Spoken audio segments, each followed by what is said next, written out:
Good morning, everybody. Welcome to TGI Sports Talk's college. Oh my Sunday stream of consciousness. We're going to talk about college football, and that got me a little ahead there. Welcome to the Sunday stream of consciousness. Hope you guys are having a great weekend. Big difference in the weather here in the Northeast. Pretty rainy and cold. Yesterday we were at a wedding. We're supposed to be outside. Ended up being inside a great venue here at Crooked Lake, out about 20 minutes from us. So we had a great time. Had a few great meal, great dancing. My wife's very happy we got to dance, and now I can rest for a while. Good news on the home front. As you know, we have our closing at our new townhouse this week, and we listed our house Wednesday at 11 a.m. We accepted an offer Friday, less than 48 hours later, over asking price. Quick closing, saves us money. So actually puts it further over the asking price when you factor that in, as we'll have no mortgage payment on the new house, not even one, if things work out. Anything can happen. So good news here. And the Agnew residents, we're all very happy. Don't want to jinx it, but we're all very happy. Welcome, everybody watching us. We're on Northeast Streaming Sports this morning, simulcasting on Let's Talk Sports, which also brings us, you may see the show on Sideline Sports, which Let's Talk Sports has entered into an agreement with, and I'll just show you their little logo here. This is Sideline Sports Facebook page. But they also have a TV element, which I watched the other day. A couple of our shows have ended up there, and it's really, really good stuff. I mean, they've got some great shows on there. They've the quality of the production is really good, and I think everybody check out Sideline Sports and as well as Northeast Streaming Sports, Let's Talk Sports, Sideline Sports. These different shows and networks are coming together and forming a big, bigger team with greater reach, which is good for all of us. So it's a lot of fun. Check that out. And we'll keep talking about it more and more. And I'll share it when I have a better link to share with you guys. I'll do that. So anyway, you can catch us all the time on Facebook, YouTube, Twitter. You can catch all these on those. Good morning, Drew. Good to have you with us. I'm going to get on as often as I can. We should be. We're actually in pretty good shape as far as I'm a little tired from the wedding yesterday, but getting this place ready to show.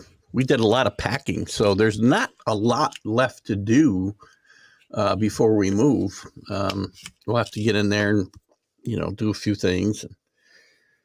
I've got to bring some carpet up for the basement for my office and studio, and so a few things to do, but it's not going to be as hectic as it's been the last month. And I feel better today, actually, even after being out dancing and drinking last night, better than I felt in like 6 weeks because of night joints. My wrist hurt so bad from all this, but anyway.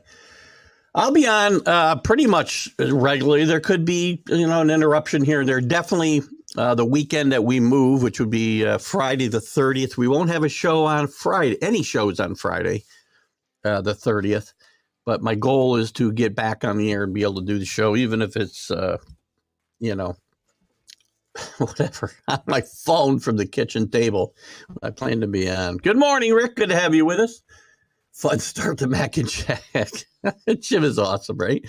Jim Jeffcoat, former Dallas Cowboy, great. And by the way, Jim Jeffcoat is borderline Hall of Famer. And I love spending the 25 minutes I spend with them on a Sunday morning. It's a lot of fun. And Jack is a little worked up this morning, so it was a lot of fun. Was the townhouse, when is the townhouse warming party? I'll let you guys know. It's going to be a while before we get things settled, probably, but we'll see what we can do. It'll be a lot of fun. I'm looking forward to it. It's a definitely Dancing Pains will show tomorrow. Usually they show up the lactic acid. I'm holding up.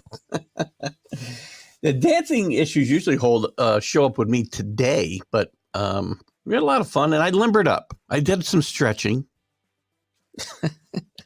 Just kidding. We did have fun, and it makes my wife happy, so I'm happy to oblige. I like to dance. I have to be lubricated to really get out there and enjoy myself. Once I do, I tend to just overdo it. If you remember our wedding, Drew, I really overdid it dancing that time. I was hurting for about a month. Anyway, today we're gonna run through a little bit of college baseball real quick because we got to kill a little bit of time. I don't want to get into anything too deep. We got Jim Biringer coming on around 9 o'clock to update us on the NHL. He'll be live today. Update us on the Stanley Cup Finals, the Rangers coaching search, and some other coaching news around the NHL.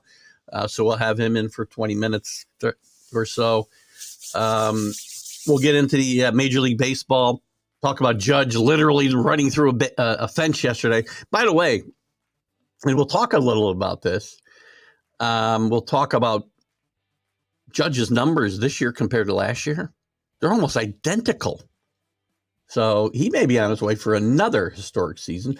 Marcus Semien on a 22-game hit streak, and Keith may be wrong about the Rangers. I don't know. We'll get into a lot of stuff with the NBA, or I'm sorry, Major League Baseball.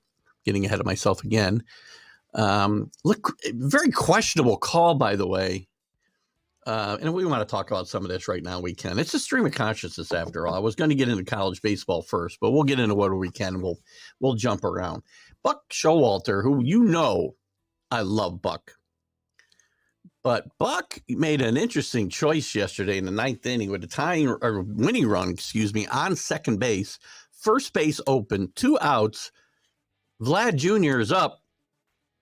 Kevin Biggio on deck. And he pitches to Vlad. I don't know, Buck. I think Buck had a little brain skip there. So we'll get into all that and more baseball news. Bad news for Steven Strasburg. What a tough career he's had. And to me, this is a lot about babying pitchers. I think is a big part of what's happened to Steven Strasburg in his career. We'll talk a little bit about that. NBA, we'll talk some finals, some coaching news. NFL, we'll get into the Hopkins tour. Brady clarifying he's not coming back, and talk about that Raider quarterback situation, potentially.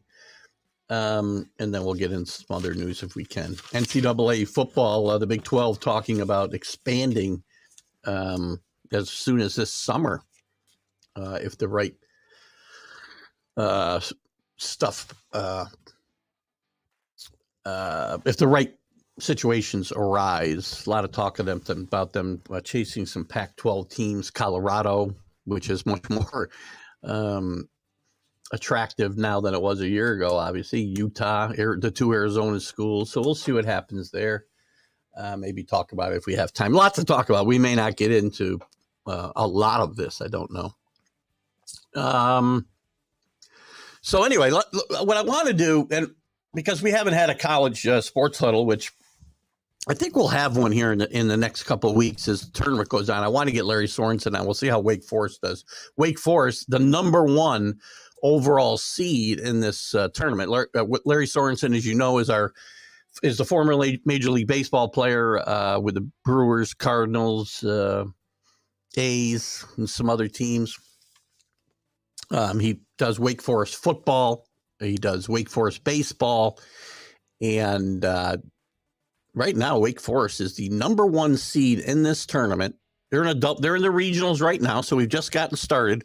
Wake Forest number 1, they're 47-10. Florida 44-14 is 2. Arkansas is 41-16 and 3rd. Clemson 43-17. LSU 43-15. Vanderbilt 41-18. Virginia 45-12, and Stanford 38-16. The Winston-Salem region is where Wake Forest will start. They're playing number 4 George Mason right now. I'll get into some of the teams that have already been eliminated and where they stand in these regions in a second. Couple of interesting notes here, too, before we move on that I found. There'll be no repeat this year as the, I guess, Cinderella, if you will, Ole Miss Rebels, last year's champion, did not make the tournament as they finished at 25-29 on the season. There's been no repeat champion since South Carolina in 2010 and 2011. Florida State finished with a losing record the first time ever. Florida State, a big-time college baseball program. They do not make the tournament for the first time since 1977. That 44 straight appearances is a record. What else? The SEC will host a record 8 regionals. The state of South Carolina will host 3 regionals for the first time, and the state of Texas will host 0, which is a little interesting. So I wanted to see, I didn't look, I meant to look before I jumped into this. Is Alabama, let me see something. They are not. Alabama did not. Oh, hold on. Oh, Alabama is in a tournament. Where are they? Why can't I find them? Oh, here we go. Where are you? Maybe they're not. Alabama had a gambling scandal, if you don't know about it. One of their coaches, their head coach, was fired after there was some strange activity on one of the gambling sites for a game against LSU here a few weeks ago. So, again, this is the dangers of these gambling sites being so closely affiliated with the schools that there's going to be these issues. Oh, there's Alabama. Alabama is actually playing Nichols, and they have eliminated Nichols in the first round. We'll go through some of these really quickly. Wake Forest has eliminated Northeastern so far. Let me go through these quickly, and I'll go through your in the regional. So in the Winston-Salem region, Wake Forest has eliminated Northwestern. These are double elimination series, by the way. George Mason and Maryland are 1-1. Alabama eliminated Nichols. Troy and BC are 1-1. The U eliminated Maine. Louisiana, Raging Cajuns, and Texas 1-0 for Louisiana. That would be a big upset. Stanford did have a loss, but eliminated San Jose State. Cal Fullerton, really good baseball program, by the way. Cal Fullerton. This is where, if you remember, I keep telling you to watch the documentary about Augie. Augie's last name is escaping me now. They're probably the best college baseball coach, or one of them of all time. Coach at Cal Fullerton, won a couple of titles there, and then went on to Texas to win another. I don't know why his last name's escaping me. Probably because alcohol. The Baton Rouge games, LSU and Oregon State have not played yet. That's interesting. Sam Houston and Tulane are 1-1. Kentucky eliminated Ball State. West Virginia, Indiana are 1-0. Mississippi. Who was that? Oh, Southern Miss eliminated Auburn. Penn is behind Samford 1-0. Lipscomb, who was eliminated by Clemson. Tennessee and Charlotte. Charlotte has a 1-0 lead. Santa Clara, has eliminated Arizona. So some bigger schools getting knocked out here. TCU and Arkansas have not played. UNC and Iowa tied at 1-1, so we got an elimination game coming up there. Wright State eliminated by Indiana State. Washington, 1 win. Oral Roberts, none. Oklahoma State eliminated by DBU. I'm not even sure who the heck that is. Who is that? Does it spell it out for me here? DBU. I don't know who it is. Anybody can help me with that, that'd be awesome. Oregon down to Xavier 1-0. Vanderbilt eliminates Eastern Illinois. I do see you got a comment there, Rick. I'll get to it in just a second. Virginia eliminates Army, Rider, and Duke. 1-0 Duke. I'm sorry, 1-0 Rider. We're almost through this, guys. Coastal Carolina, really good baseball program. I'll tell you right now, just eliminated UNCW. Campbell is tied with NC State, 1-1. South Carolina defeated UConn. Oh, that's Central Connecticut. UConn is actually ahead of Texas Tech 1-0. And Florida eliminates Florida A&M. So there's some of the rundown on the college baseball since we don't have our Rick Scott. Wake is scheduled to have a couple. I was just going to ask you that, actually, Rick, if anybody was slated to come to the Mohawks after this tournament's concluded. So there is a couple players from Wake Forest. I don't know if you know of any of the other kids that might be on any of these other teams potentially coming to play for Amsterdam or any of the other teams in the again, I get this wrong every time, Rick. Perfect Game Collegiate Baseball League. I'm not positive exactly what it is. Good morning, Kenny, another big Mohawks fan.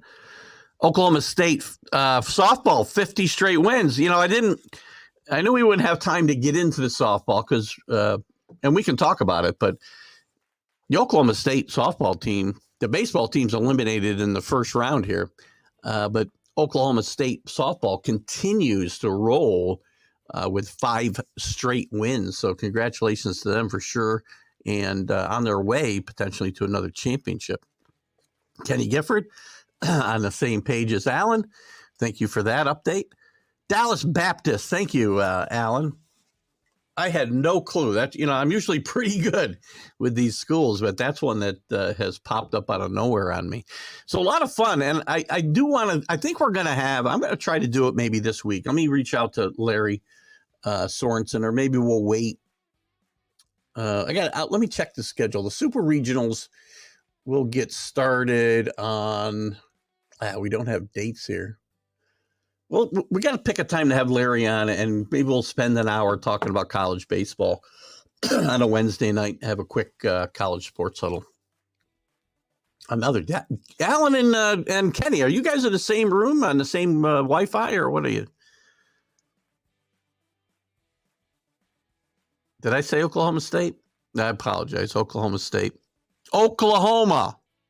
My bad.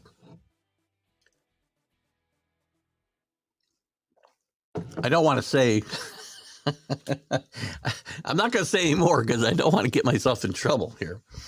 I probably had Oklahoma State on my mind because I just read their name here on the losers bracket. So what happens? Let's see what happens here next. I want to read a little bit about, we got the regionals. What happened? So how's this? Just so you know how this is formatted, they're going to play each of the 16 regionals is seeded 1 through 4.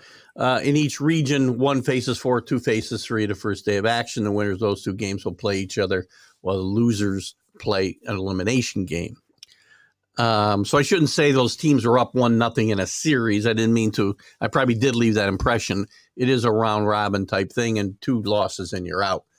The winner of each regional advances to the Super Regional, which includes a total of 16 teams, and is a best-of-3 series format. The winners of the Super Regionals, 8 teams in all, will advance to the College World Series in Omaha, Nebraska, which is always, this is really good baseball. If you don't watch college baseball, you should watch it. I'll be honest with you. There's days that it's much more enjoyable than watching Major League Baseball sometimes. It just is. They play really, really good baseball. So anyway, those 8 teams will advance. That'll be a round robin tournament, 2 losses, and you're out. And then until you have 2 teams left standing, at that point, the slates are wiped clean, and it's a best-of-3 series to determine the winner. The regionals are June 2nd to June 5th. The super regionals are June 9th, which is next week, to June 12th. The World Series will start on June 15th, and the finals are the 24th through the 26th. Lots of good baseball to be played. Watch it. You can watch it. You can watch almost all these games somewhere, depending on what kind of TV package you have. So it's a great baseball. And again, 8:52 here. We're waiting on Jim Biringer. Should be around at the top of the hour, and we'll dive into some NHL. And after that, we'll get into Major League Baseball and some NBA, some NFL. Alan, SEC scheduling for next year announced 8 conference games, no divisions, top 2 teams to make the title game. Don't know if there are set rivals, but it may be likely. Listen, they should have gone to 9 games in my mind. There's just not enough conference. When you're going to have that many teams in your conference and no divisions, teams need to play more games in their conferences. I just don't get. I don't get it. And the Big 12, as we said, since we're talking some college sports, the Big 12 is talking about expanding this summer. As Alan, I'm sure, will have some comments on his shows about his Oklahoma show, probably. Well, I'm sorry, Oklahoma's moving, but you do cover all the teams in Oklahoma, right? They're talking to Colorado, they're talking to Utah, they're talking to Arizona State, Arizona, still Gonzaga. I thought Gonzaga was a done deal. Gonzaga is a bit of an issue, brings a bit of an issue because they don't have a football program, by the way, only basketball, and one of the best ones in the country. And a good morning, CA. I don't know if I said good morning when I put that up, but Big 12 wants to be. Oh, UConn is another school that they're looking at. I don't know. Alan might have it in the comment he just put up. I can't read it without putting it up these days. They want to be, and they made it clear, they want to be a coast-to-coast conference. I don't get it. I just don't get it. That's Kenny's got the comment. This new setting in the SEC is setting up the better teams. Probably. I mean, again, whether you're playing divisions or playing no divisions, it doesn't allow. Well, actually, to be honest with you, I guess if I want to play the other side of that, Kenny, and I'm not sure that my theory will hold water here, I could argue probably, depending on how the schedule's set up, that maybe it allows for a dark horse to compete because, again, you're not going to play the top teams every single year. There's going to be years you don't play Alabama or Georgia at all. Now, to me, you should find the top teams, and you should always have some of them on your schedule. But when you get into these big conferences, scheduling is going to be very difficult. And out-of-conference schedule is going to be even more difficult because Alabama and Georgia and Oklahoma and Texas are going to have cupcakes on their schedule because they always do.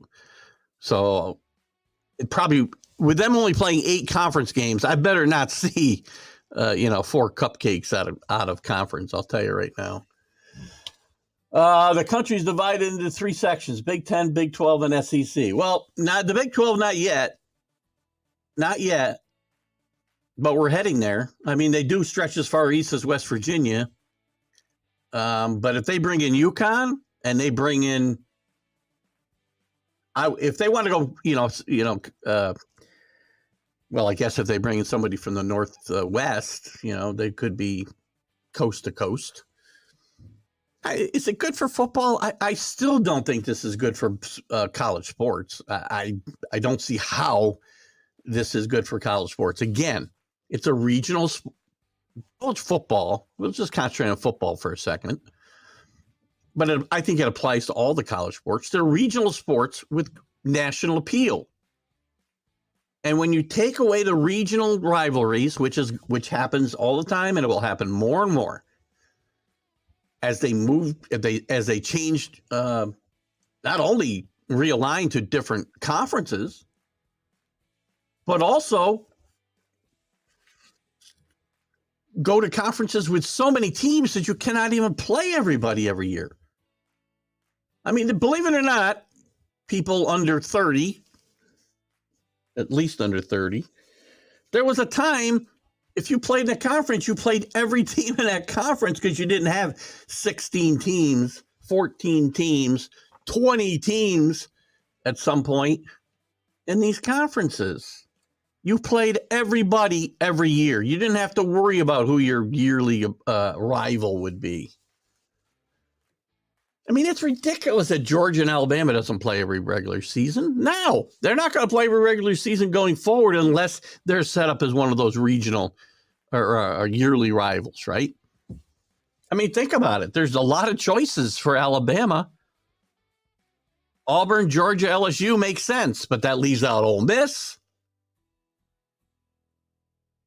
Florida. I don't know.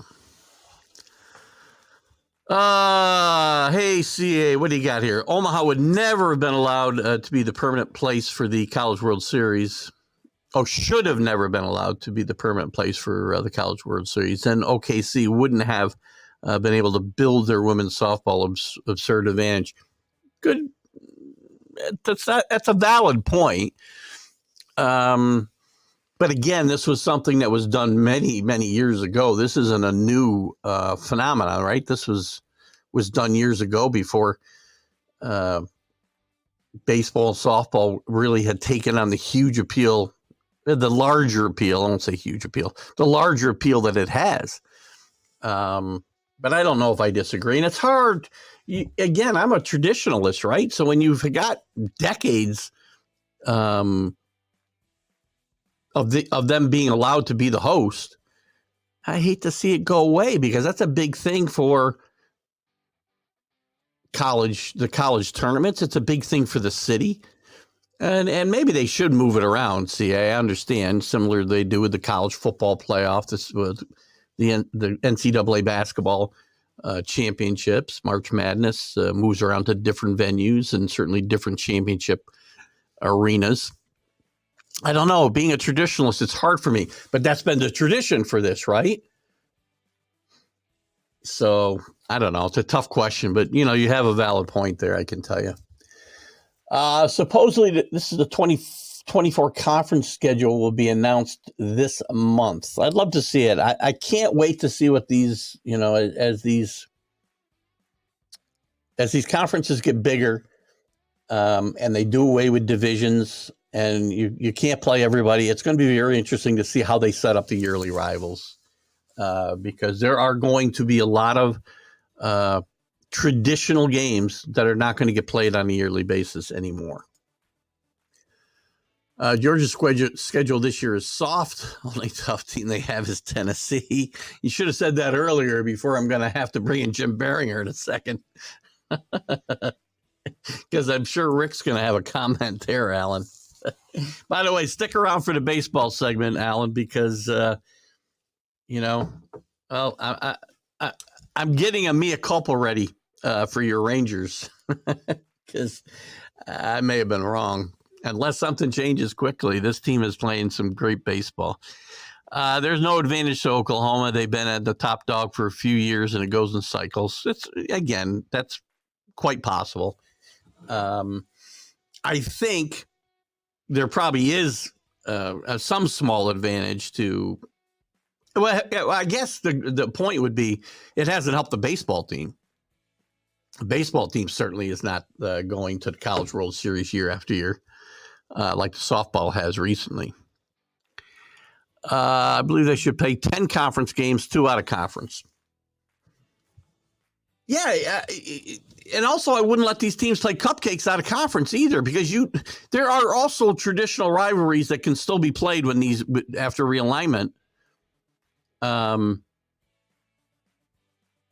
by the way, you go to 10 conference games in here, Notre Dame's got to join a conference. They're never going to be able to schedule if the Big 12, the Big 10, the SEC, if these guys all go to 10-game schedules, 10-game conference schedules, which I like. I think if you're going to have conferences, you need to play conference games. And if you're going to have bigger conferences, you need to play more. But Notre Dame's going to be backed into a corner and have to join a conference if these leagues continue to expand. Hashtag Power Rangers. I think CA. I think you're. If I'm not mistaken, you are a Astros fan first. Me, I have one. We all know who that is. Both baseball and softball went to the College World Series last year. Good point. But not year. I'm talking about year after year. I'd have to look back. I'll be quite honest. I don't, have the historical numbers in front of me of how often either Oklahoma team has gone. They both had good programs, though, and it's quite possible that being hosted in their home city gives them some kind of advantage. Where are you getting your information from, Alan? CNN? Oh, man, we start early today. Oh, God.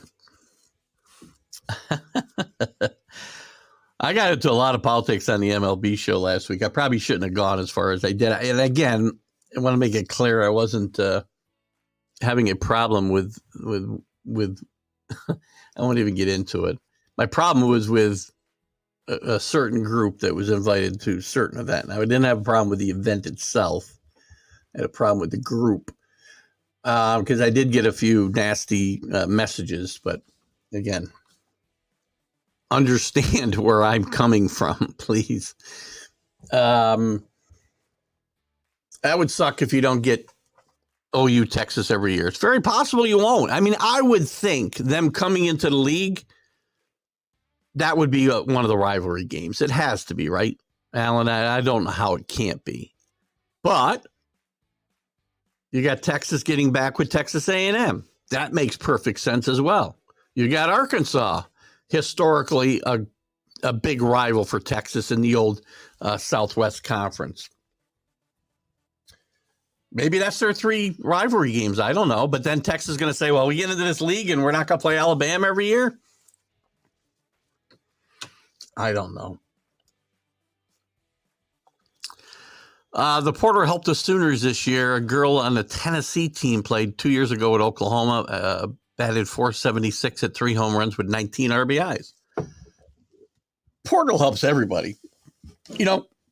We talk about the portal as it applies to college football and college basketball mostly, but the portal helps every single player in every single sport because it applies everywhere, not just the major sports. It helps the women's sports. It helps the men's tennis team. It helps the men's golf team, men's field hockey, if that's a thing. But it helps everybody. So we'll continue to talk a little bit on this topic until Jim Biringer arrives to talk some Major League Baseball. Hopefully there's not a problem with Jim. Let me make sure he hasn't texted me. He is not. So we'll just wait on Jim. He might be a little delayed. We do want to get into some NHL talk, which we'll probably transition to in a second anyway. What do you got here, Kenny? Oh, there we go. 10 RBIs could make starting lineup next year. Kenny, big on the college softball. It is, you know what? I do watch it. These girls are really good. Again, I'm not going to go any further than that, but it is fun to watch. So if you're not watching the college tournament, I think they may be further ahead, if I'm not mistaken, than the men in the tournament. But this is it's a fun time for if you're a college baseball fan or softball fan, or if you're not, watch it. You'll enjoy it. I guarantee you'll enjoy the games. There's a lot of fun.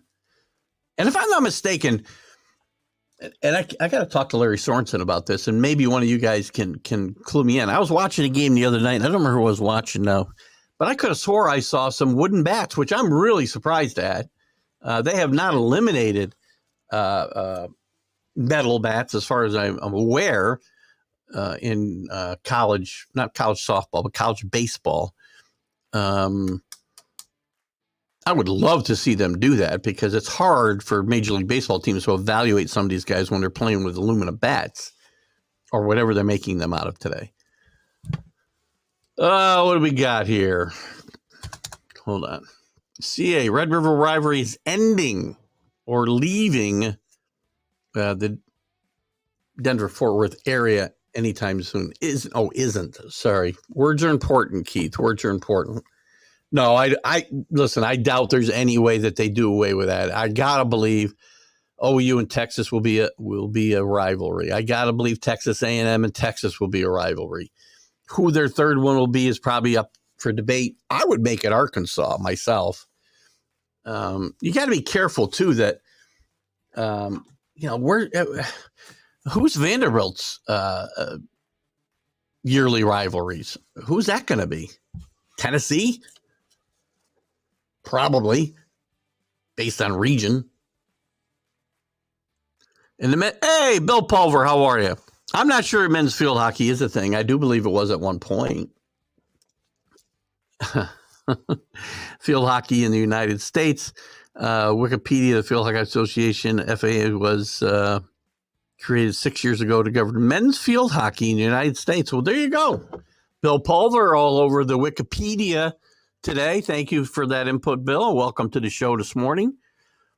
It's a big part of the Texas State Fair. Oh, I would say if it's tied to the fair, it's the biggest part of the fair. Not a huge fair goer.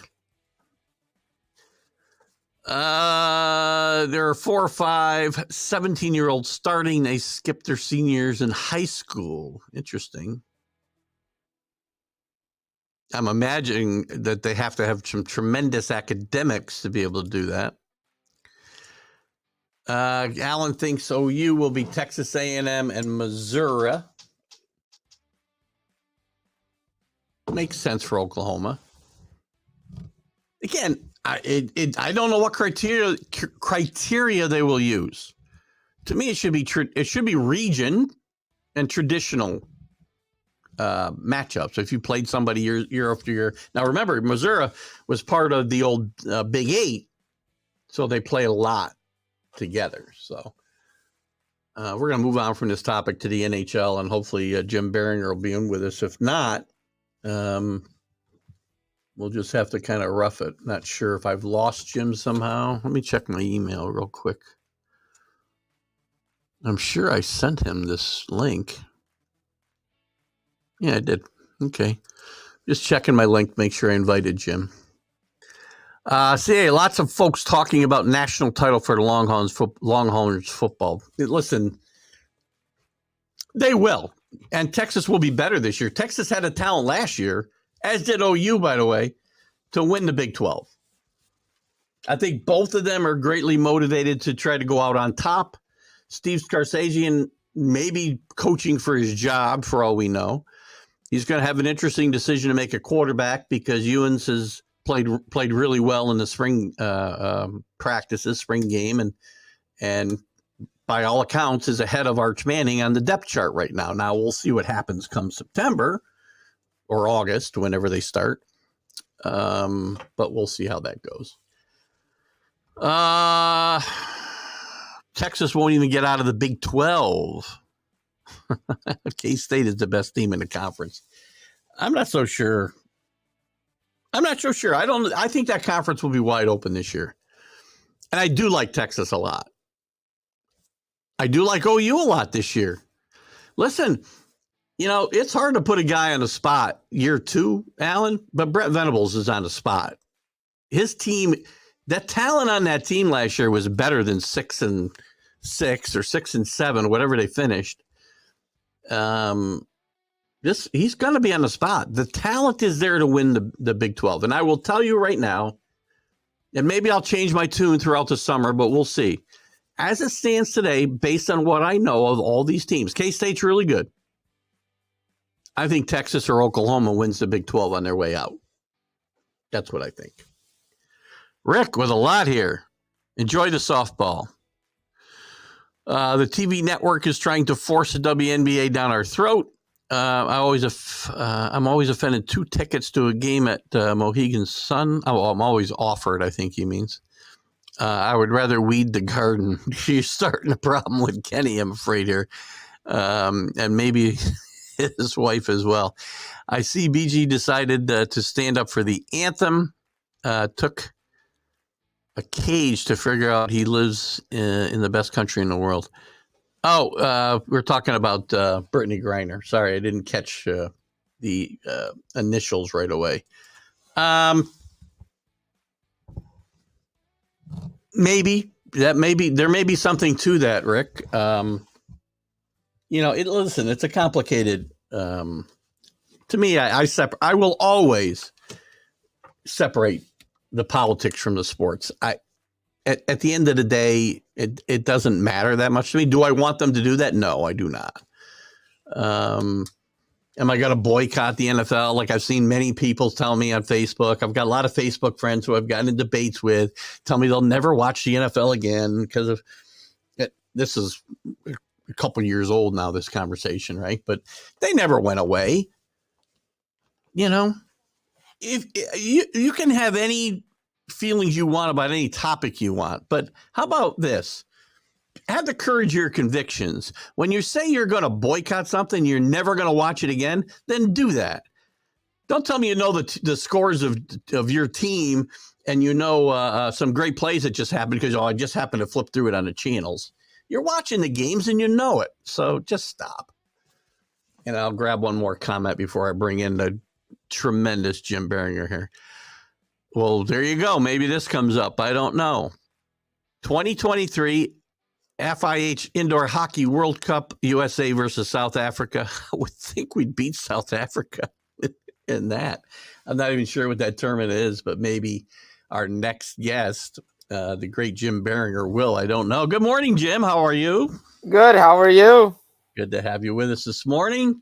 Yes. Live and not on Memorex, as it were. Yeah, no pre-interviews. No, not this time. No, I'm here live and in living color.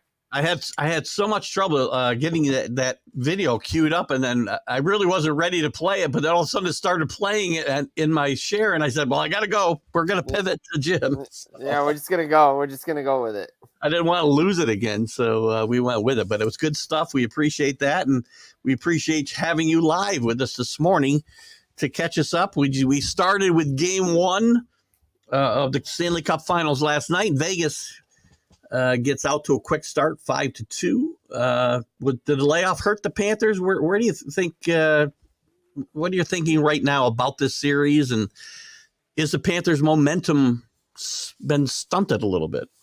Well, I always felt coming into this series, 10 days off was not going to be great for the Panthers.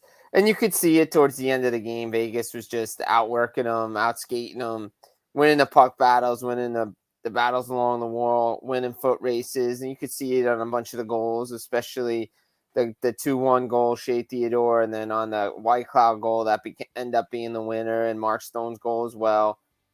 Look, Florida was right there. It's 2-2 game. They had momentum. They were there. It was a good game. I mean, it was a good pace to Game 1 of a Stanley Cup final. I mean, the rust made me a little rusty, but I felt like the Panthers were there. But again, I've stated this since probably the second round and even into the Western Conference Final.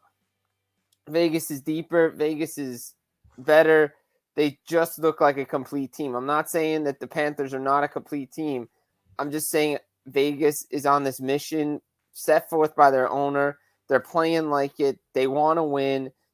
And they just have an extra gear right now that the Panthers just don't have. And you could see the execution was off a little bit. I think the Panthers will be better. But you know what? What do they say? In football and in hockey, you take away the eyes of the best player, take away the eyes of the goalie, you're not going to stop the puck. You take the eyes of the quarterback, you can't see his targets. So that's what the Golden Knights did a lot of on Saturday night in Game 1. Do you foresee what I want to say here? Do you foresee just Vegas dominating the series, or will the Panthers force it? I think I said before, even laying in the layoff, that I think this will be a 7-game series, which I'm sure everybody wants to see because there's nothing better than, especially Stanley Cup Finals, Game 7. Do you think it'll get that far? Or do you think Vegas is too good? I think Vegas wins it in 6. That's my prediction. I hope they win it at home. It would be nice, but I just don't know if they win it in 5. They may have an opportunity to do it, but I'm not sure they will. Florida will come out better in game 2. Bobrovsky will be a little. I mean, it's not like he didn't play poorly. Like I don't want to emphasize like, oh, he gave up 4 goals. He played like crap. No, he didn't. He stopped 30 of 34 shots. But the first goal, Marchessault power play, but again, outwork, quick shot in the net. The Shea Theodore goal, there was a screen. Zach Whitecloud goal through a screen. And Mark Stoney bats it out of the air and puts it in. Bobrovsky made a lot of great saves before those pucks went in the net. The problem is Aiden Hill's saves were, well, a lot better and highlight reel worthy, especially in period 2. Early on Nick Cousins with the paddle. I think that was a TSN turning point or whatever you want to call it of game 1 for me, and that was the save that turned everything for Vegas. I think Florida was building a little bit. I was surprised because Florida ties the game late, and the one thing I saw was that they were dominating in the faceoff circle before that Vegas was, and it looked like they were going to change momentum, but then Vegas just gets their legs and gets going, and that's history. And they take game 1, and I'm not shocked they did. I had Vegas winning game 1. Good stuff. By the way, I meant to mention, I did mention at the top, guys, check out Jim's interview with Bill Lindsay from the other night. It's a really insightful interview with a former NHL player and a guy who's an insider now, or kind of an insider, doing commentary for the NHL Network. Anything you want to mention about that, by the way?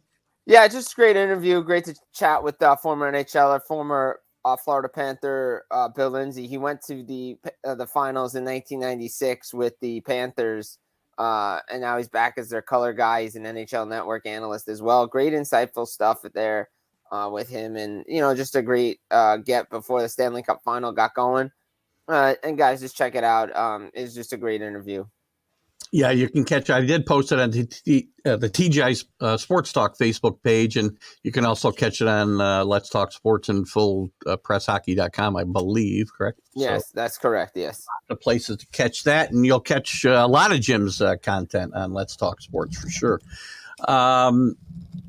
What as we get through this, is Florida the biggest underdog story in, I don't know, decades? I'm not even sure. Vegas obviously won when they were an expansion team in their first year, which is certainly an underdog story, but they had a pretty good team that year, right? So what are your thoughts on this team overall, on where they stand in history as far as underdogs? I'm not going to call them greatest underdog story because we saw last year what this Panthers team was. They were a President's Trophy team that lost to the Eastern Conference champs. Like, they played against a good team.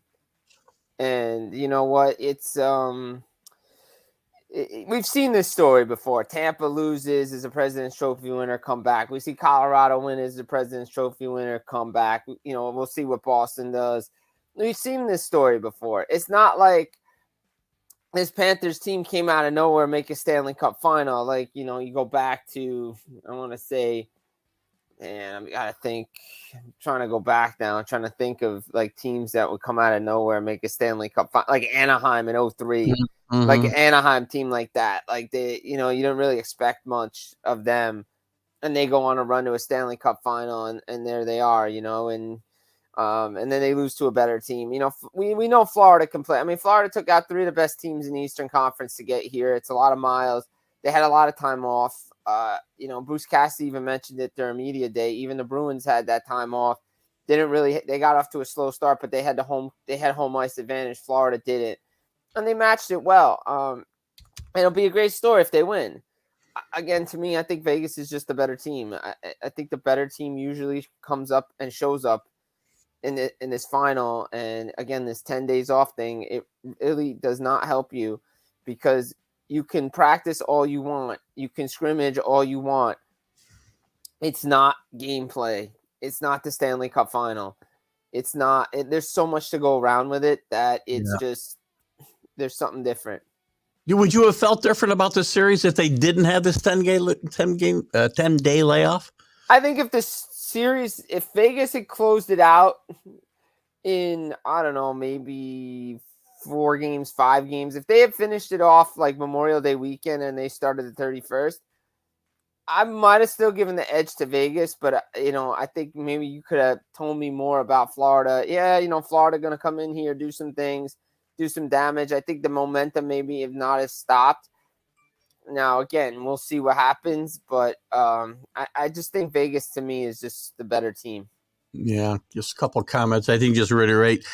CA says he went from his favorites went from Dallas against Boston to he's a Dallas fan, obviously. Dallas against Florida to unfortunately Vegas now over Florida. And Billy's talking about the Knights, which you've already talked about. I believe the great save that the Knights goalie had in that. Was it second period? I don't remember now. Second period, he had a good one. He had a nice one in the third period. Sam Reinhart had a breakaway, shorthanded. They were going to get their second shorthanded goal of the game. Aiden Hill made another great save. That could have cut it to 4-3, maybe a different game. But unfortunately, no, they did not get that. And then they scored the empty netter. And again, the saves that Aiden Hill made led to goals.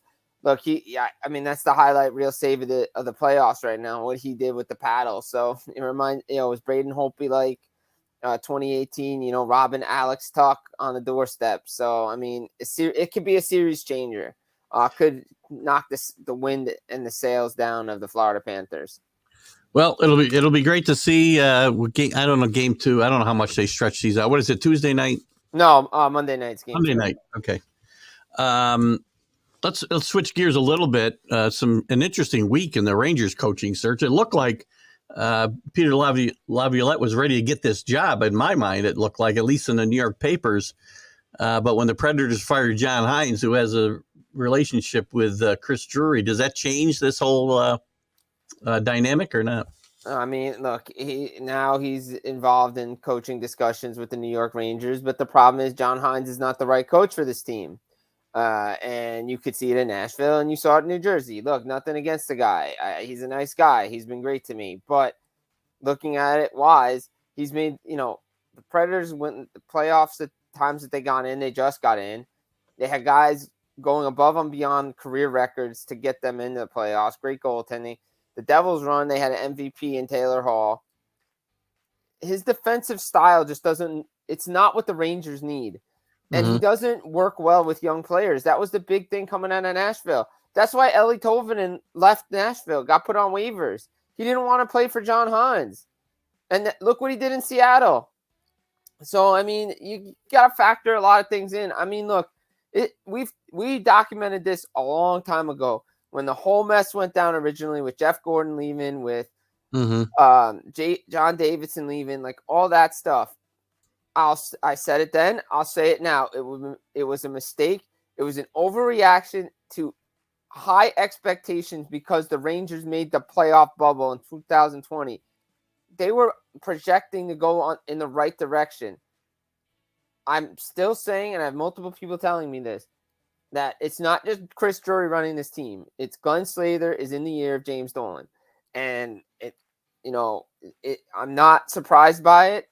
And John Hines is not the right fit. If he picks a guy like John Hines because he's his buddy, and we've seen it work in other places. Look, Bruce Cassidy went to we've seen the retreads work. But I think the fact that I like the hire in Nashville of Andrew Brunette, I think it's a different mindset. I think you get closer to the aging of players you want to get. John Hines just doesn't fit what the Rangers need to do. The Rangers need to open it up a little bit more. Yes, they're good defensively. I get it. But if you're going to John Hines, then why get rid of Gerard Gallant? Like, it just doesn't make sense. Peter Laviolette, I'm okay with. I think he would get them a little further. But again, you got to start playing the kids. And if they're not going to do it, then, get somebody else in there. Maybe they go with their AHL affiliate coach in Chuck Knobloch, not the former baseball player. he has the same name, but I certainly hope not. I was joking about it the other day that James Dolan at one point, forced Isaiah Thomas, who was running the Knicks at the time, to go coach the team because he couldn't hire a coach and he couldn't put a team together. He said, "You go coach this mess." I wonder if James Dolan might eventually pull the same stunt with Chris Drury and say, "You go down to the bench."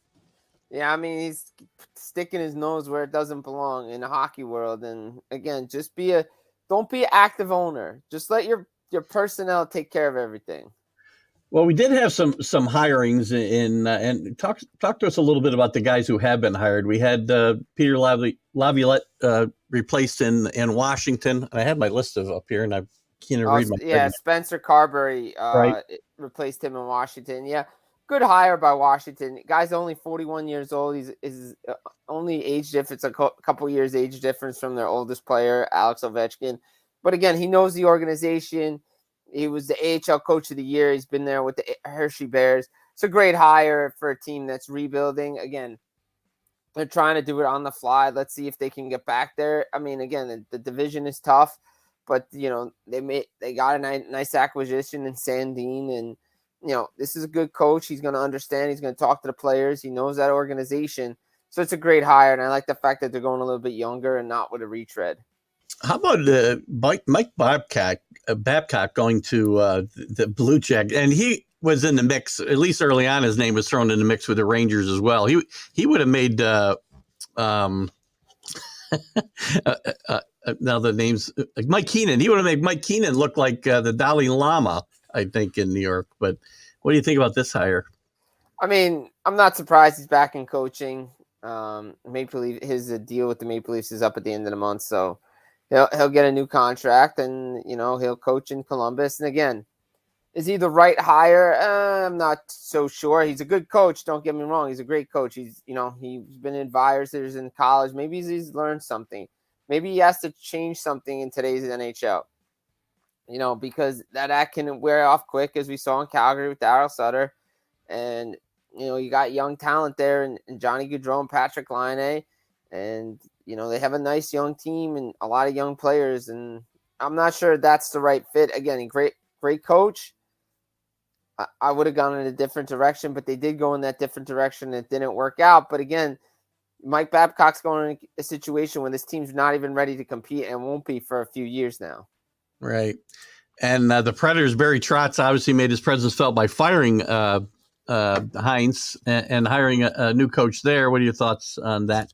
I mean, it's a great hire by getting Andrew Burnett. Unfortunately, one of the Devils' assistant coaches is no longer there. But you knew it was a matter of time before he was getting back behind the bench as a head coach. The way things ended in Florida, you saw what he did. He can do it. Again, Nashville in the murky middle, as we like to say, they have some tough decisions to make to stay competitive there because the Western Conference is very, very tough, especially that division. But Burnett can get the most out of his players and out of that team, and the team's going to be healthier. And, Nashville's always a threat with UC Saros between the pipes, but I like the hire.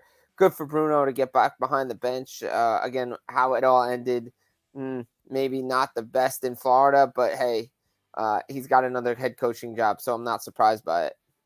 Besides the Rangers, we still got a couple of openings with the Ducks and the Flames. Any thoughts on those openings and who might be in play? I mean, look, Gerard Gallant's name's out there in Calgary, but again, I'm not going to be surprised if they go with their AHL coach, who's the two-time AHL Coach of the Year back-to-back seasons with Stockholm Flames. Would not be shocked by it because they went internally with Craig Conroy, who was there for 9 years.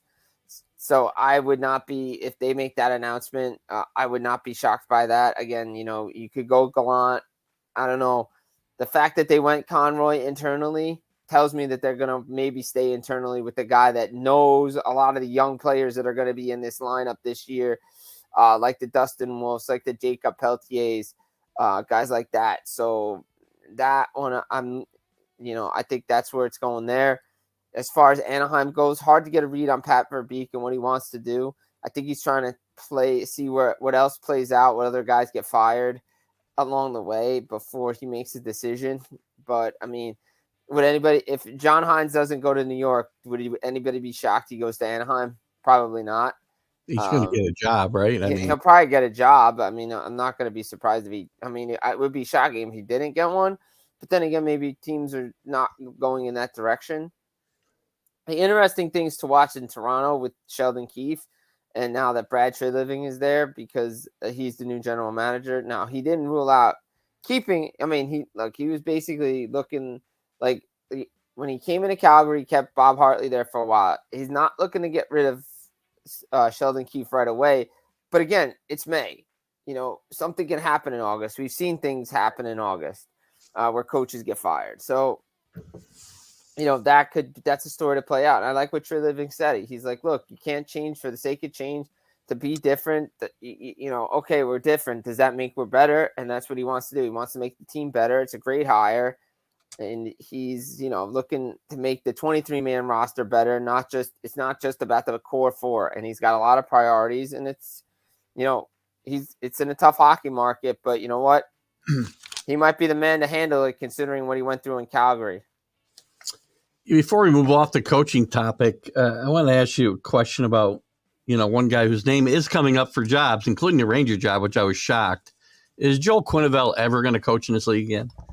Look, Gary Bettman had his Game 1 Stanley Cup media conference, and as he said, both Bowman and Quenneville have asked to speak with him separately, and as he stated, it will be done after the final. Will they get back into coaching? Maybe. Will one guy be a GM? Maybe. But again, they have to go through everything to, it's on the league to decide. And I heard Quenneville's name mentioned with the Rangers. I don't think they want to go in that direction. I wouldn't think too much baggage there. I don't know if he coaches again, to be honest. Again, it comes down to what the league says. If, look, Mike Babcock can coach. Yeah, maybe this guy will, but I just don't know if you're going to want to go through that all the time. I mean, you would have to. I mean, from what he's done, from what I've read, he's gone through everything that the league's asked him to do, doing all these conferences, speaking, all this stuff. Great. You're going to have to answer the tough questions. You're going to have the press conference. You're going to have to get it out of the way right away, because that's all they're going to want to talk about. It seems to me talk about the hockey. Yeah, it seems to me if he coaches, it's got to be somewhere, off the beaten path a little bit, not in a major media market where the questions are just going to come day in and day. It's not going to matter, because all the reporters are going to go to where he goes, and they're going to ask him that, and they're going to have that press conference no matter where he goes. Once, but not day in and day out. Not day in. No. It won't be like if it was in New York, Toronto, any of places like that. It'll happen once. That's it, and that's how I would handle it. Like if I had hired him, I'm like, look, you're gonna have to face the music. You're gonna do it once, and we're gonna tell them, everybody, you want to ask your questions. This is the time to do it, because after that, it's all about hockey. Yeah, that's the way it needs to be for sure. Arizona, Bettman seems to think Arizona's staying. The Coyotes are staying put. I mean, this is an ongoing saga. What are your thoughts? Will they stay in Arizona, or will they move on? I don't know how they can't move on, but I mean, Houston's there. They haven't denied that they haven't been talking. Like, that's what I took out of it. They haven't denied talking to Salt Lake City. They haven't talked about, I get that. They haven't denied talking to Houston or other places. He wants to try to keep them in Arizona. They're looking to do it. I give him props. I just think the time is now. I think it might be time to move the Arizona Coyotes out of Arizona, as much as it would pain a lot of people. There are markets ready for them to come in and just host them, but they got to figure this out. I mean, I've heard things that they want to redo the old America West Arena. They try to get in with the Suns, something, just to stay there. But again, you got to get downtown. People are not going to want to travel. They had a lot of people when they were downtown Phoenix. If they do move, who do you see the favorite? Salt Lake City obviously seems to be high on a lot of people's list. Do you think that's a foregone conclusion, or would you say there's? I think Houston. Houston, yeah. I think Houston. I think if you can convince that owner for rent money, I think you got it. Interesting.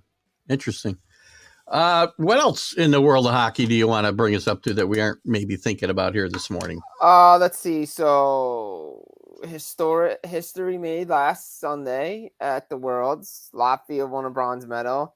Team USA very disappointing.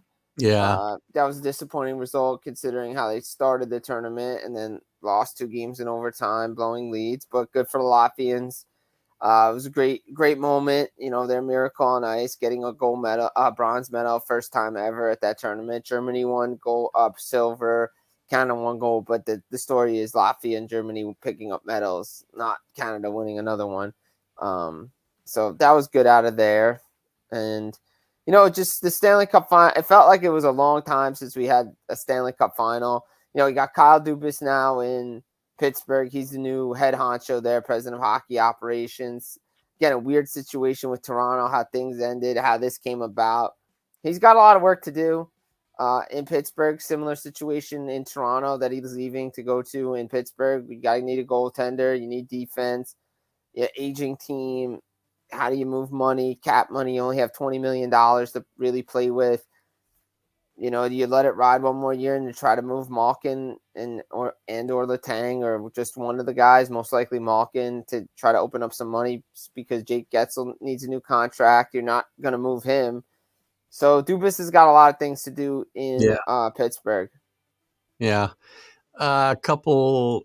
I'm not sure what this indoor hockey. I know my buddy was playing and I have a friend that was playing in Masters 38 plus. They just beat Canada for gold medal at like the indoor World Hockey Championships. But we should beat South Africa. I would think. We're a great roller hockey team, so I would think. And I'm going to get to CA's comment here. I'm not sure where he's going here. At least the Canadians have their national team. Of course, in my opinion, they haven't ever deserved to be a nation, especially nowadays. I'm not sure if he's making a political statement or a hockey statement. I really don't know. So, and then I think this is just I like to put CAs can be he takes advantage of the Sunday stream of consciousness here for sure because we're all over the place here. So anyway, Jim, great stuff. This time next week we might have a champion. We don't know. I don't think so. I think we're going at least 5 in this series. I'm going to stay 7, and we'll still be talking about this. I mean, at least we'll be talking about the Stanley Cup final next week. It's not like we're not we won't be saying we have a champion. Will we have a Ranger coach this week? How about that? I'll ask you that. We might. I think so. I think we might. I think we might have one this week. We'll have a Ranger new coach to talk about next week for sure, along with the continuing Stanley Cup finals. So, Jim, thanks for coming in this morning. Enjoy your Sunday, and thanks as always. Absolutely. Always a pleasure. Talk to you guys real soon. Have a great day. Bye. You too. Bye. The great Jim Biringer from CA. You're killing me today, man. Oh, I love your input. I really do. Oh, God. When I can decipher it anyway. That dart stuff is really and I don't know. I missed something. Did I miss anything else here? I know Kenny had a comment about the WNBA, which I guess I'll put up here just so Kenny doesn't think I'm there you go. Thanks to Jim. Love you, Jim. Everybody loves Jim. We like Jim too. Jim brings some great stuff. And I think it's even great when he can't make it live like he could in a couple of other weeks recently that he tapes a segment for us and we get to play that when Keith can figure out the logistics of doing that. But we did figure it out. And Kenny, just so you don't think I ignored your comment, I'll put it up here. Obviously more comments about the WNBA. BG got lucky with getting out of the Russian jail. Her whole attitude has changed since. It tends, sometimes you need to be shocked into waking up, right? We live in a great country here. I have my problems, a lot of problems with things that go on here. I do not for a second think this isn't the greatest country in the world, by the way. So, what are we going to do now? Let's get into some baseball. Listen, some interesting stuff yesterday. Aaron Judge, and I'm going to talk about Aaron Judge for a second here once we talk about this. Aaron Judge does it all. He hits his 19th home run. He literally runs through a fence to catch a ball. I play the video, but I'm a little leery only because we had some issues with the show on Let's Talk Sports, showing live the Celtics and the Heat. So I'm not going to risk any trademark issues, so I won't show the video. So we're not broadcasting live on Let's Talk Sports today because of that issue, but it's been rectified. Unfortunately, these guys should know better. Anyway, the Yankees do beat the Dodgers 6-3, and Cole goes to 7-0. By the way, on the season, hasn't been pitching great yesterday. This year, he pitched better yesterday, only 5 innings. But Aaron Judge hits his 19th home run, steals a home run away, literally running into the wall and through the wall. Tremendous game. Aaron Judge, for all you guys, Aaron Judge missed a little bit of time with injury this year. But Aaron Judge, if you don't think he deserves the money, and I had said before, if you're concerned about whether Judge can match last year's performance, and I don't think he should have to. I think Aaron Judge had a historic year last year. If he come back with 48 home runs this year, and 100 RBIs, do I think he had a horrendous year? No, I don't. But so far, and this is through 47 games. This comparison was done after 47 games, 2023 versus the same numbers he had in 2022, and it's mind blowing where we stand. So he's got 19 home runs at the time of this, 18 last year, 18 this year. Multi-home run games, 4 last year, 4 this year. Multi-hit games, 13 last year, 13 this year. Runs scored, 41 this year, 39 last year. RBIs, 39 last year, 38 this year. Extra base hits, 28 last year, 27 this year. Plate appearances for home runs, 11.2 last year, 11.3 this year. I guess that makes sense if, he's had the same number. His slash line is even better this year. He's hitting 298, 410, 298 over 303. So he's a little behind there. But his on-base percentage is 410 to 371, which is damn good to begin with. And you know how much I put in on-base percentage. Sluggy percentage is better, 679 to 657. His OPS is 1.088. 0.06 higher than last year. He's having a better year than he had last year. Now, I know it's through 47 games. We're only a third of the way through the season. Not even. I guess it's a little more than a quarter. What is it? Whatever, 30%. Tremendous year for Aaron Judge. Anybody who does not think he deserved this long-term contract, you're just not paying attention what he belonged. And this is just what the numbers on the field.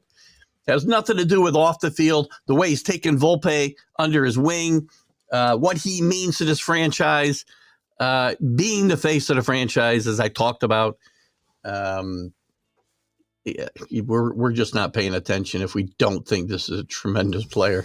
CA, what do you got for me, buddy? The shoes hurt sometimes, but it hurts much less when we're honest, folks. Listen, I'm not debating any of that. You just make me laugh. That's all. And it's all good. This is a stream of consciousness. Lately, I have let, other issues besides sports seep into my show. I just want to be careful we don't go over the top. That's all. I probably did go over the top a little bit in my show, my Major League Baseball update on Friday. And again, I want to make it clear that if anybody saw my remarks about the Dodgers and Pride Night and Pride, I don't have a problem with anybody's choices. Whether it's a choice or not is also debatable, of course. Your lifestyle does not matter to me. I don't care. It doesn't change how I look at you as a person. I have a problem when it's pushed upon me. And I have a problem when we allow groups like the Dodgers were allowing to come to their Pride Night celebration, if you will, that is hateful in their own right against Catholics and Christians and other groups that they don't agree with. So how are you supposed to tell me that I need to be, and again, I think I am, I'm okay with those groups, and I'm tolerant of those groups. I'm only intolerant of stupid people, by the way. That's about the only thing I'm intolerant of. But these groups can't go out and then be intolerant of other groups. It's not cool.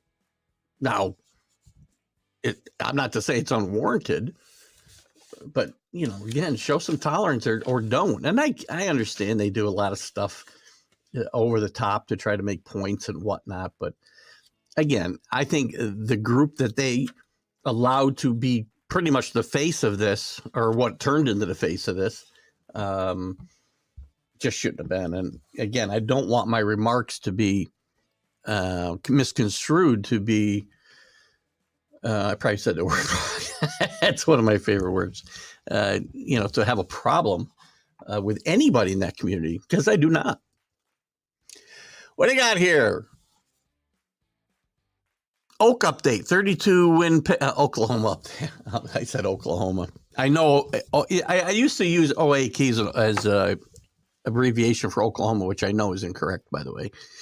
The Oakland update, 32-win pace, which is about where they've been. So they're playing very consistent baseball. They've stayed on this 32-win pace for about a month now, or around it. That would still leave them with what? 130 losses. The record is 120. Last in Major League batting with 218. Last in ERA 6. That's awful. Oh my God. Last in interest. They're going to leave Oakland with a Major League Baseball record. So maybe this is, apropos that they go out setting a record for losses. And by the way,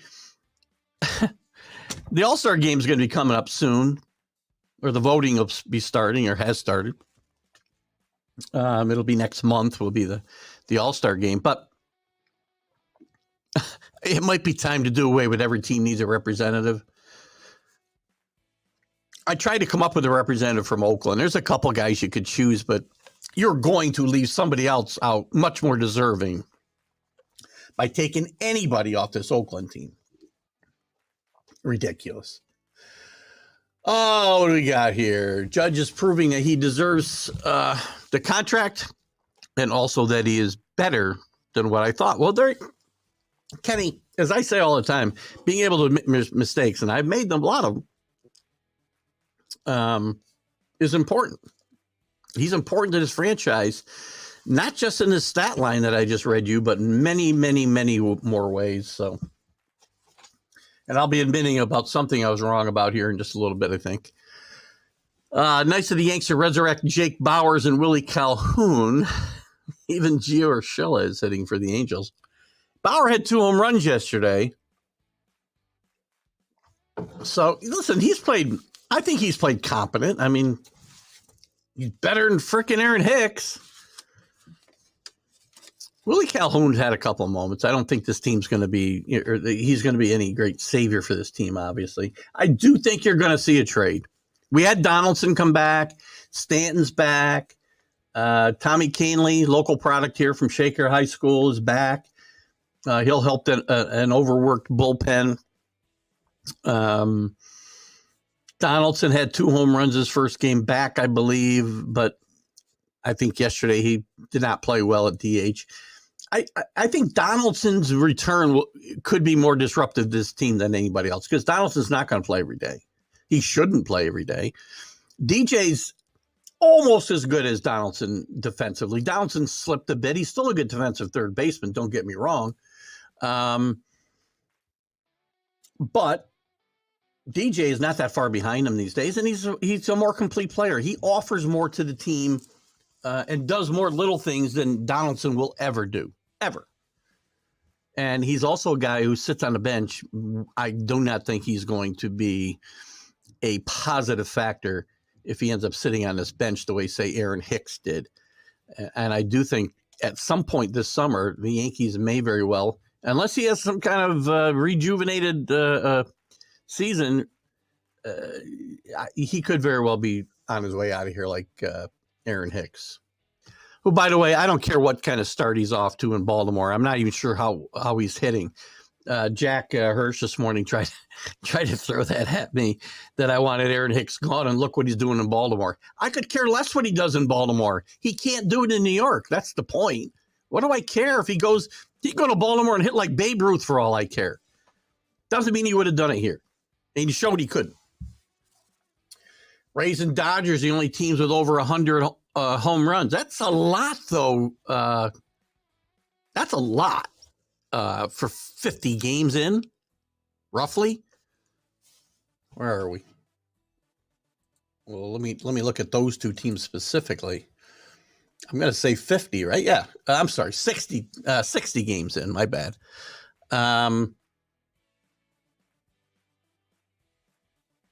So 60 games in times 3. It's not 3. That's 200. That's going to be like 260 home runs. You keep telling me the ball's dead and offense is dead and teams aren't going to hit home runs. And I know there's people that like the shift rule. I do not. Does it help the offenses? Sure. Batting average is up. OPS, on base percentage is up a bit. That's not due to the shift, obviously, due to the clock. Clock continues to have stupid byproducts to it, but listen, the Dodgers have surprised me how well they've played. They're tied with the Diamondbacks, who have played very well, and obviously the Rays continue to win. And I know early on I put a lot of stock in the teams that they were playing, but we're past Memorial Day. They played plenty of good teams. They're still playing 680 baseball. They're playing well. And, probably the team that surprises me the most, still up there with the second best record in baseball, Alan Perales, is Texas Rangers. Playing great baseball. Marcus Semien with a 22-game hit streak now. The pitchers have pitched. Nathan Eovaldi's been lights out. John Gray been lights out. Now I still think he could get hurt. DeGrom's throwing, and the talk now is, it's funny, and this feels like revisionist sports writing, right? But I read a couple articles this week that said this was the Rangers' plan all along, was to just worry about getting DeGrom healthy for late August, September, and the playoff run. Believe me, they thought they were hoping they were getting a DeGrom that would start 28 games. It was unlikely that would ever happen. But now that they're still in first place here on June 4th, how many games? What are they? 2.5 ahead of the Astros, who are playing much better baseball, by the way, 3 in a row. Astros are still going to win this division. I'm telling you. The only difference I would say is the Rangers are likely to make the playoffs now. I doubt many teams have gone from, and they have, by the way, the bottom can fall out at any point, but they're playing well offensively. They're getting on base better. They're hitting with runners in scoring position better, and they're pitching better. Their bullpens are going to need to be addressed. And because they really don't have a lot of swing and miss guys in that bullpen. That's one of the big things that they got to look at. But I do think that, right as it stands now, I've got to say I was wrong about the Rangers. Intolerant of dumb people. And we went to... I said stupid people. Dumb's a different thing, I think. It really is the only thing I'm intolerant of. So I guess I'm intolerant of a lot of people I went to school with. I'm just kidding. Perthites, relax.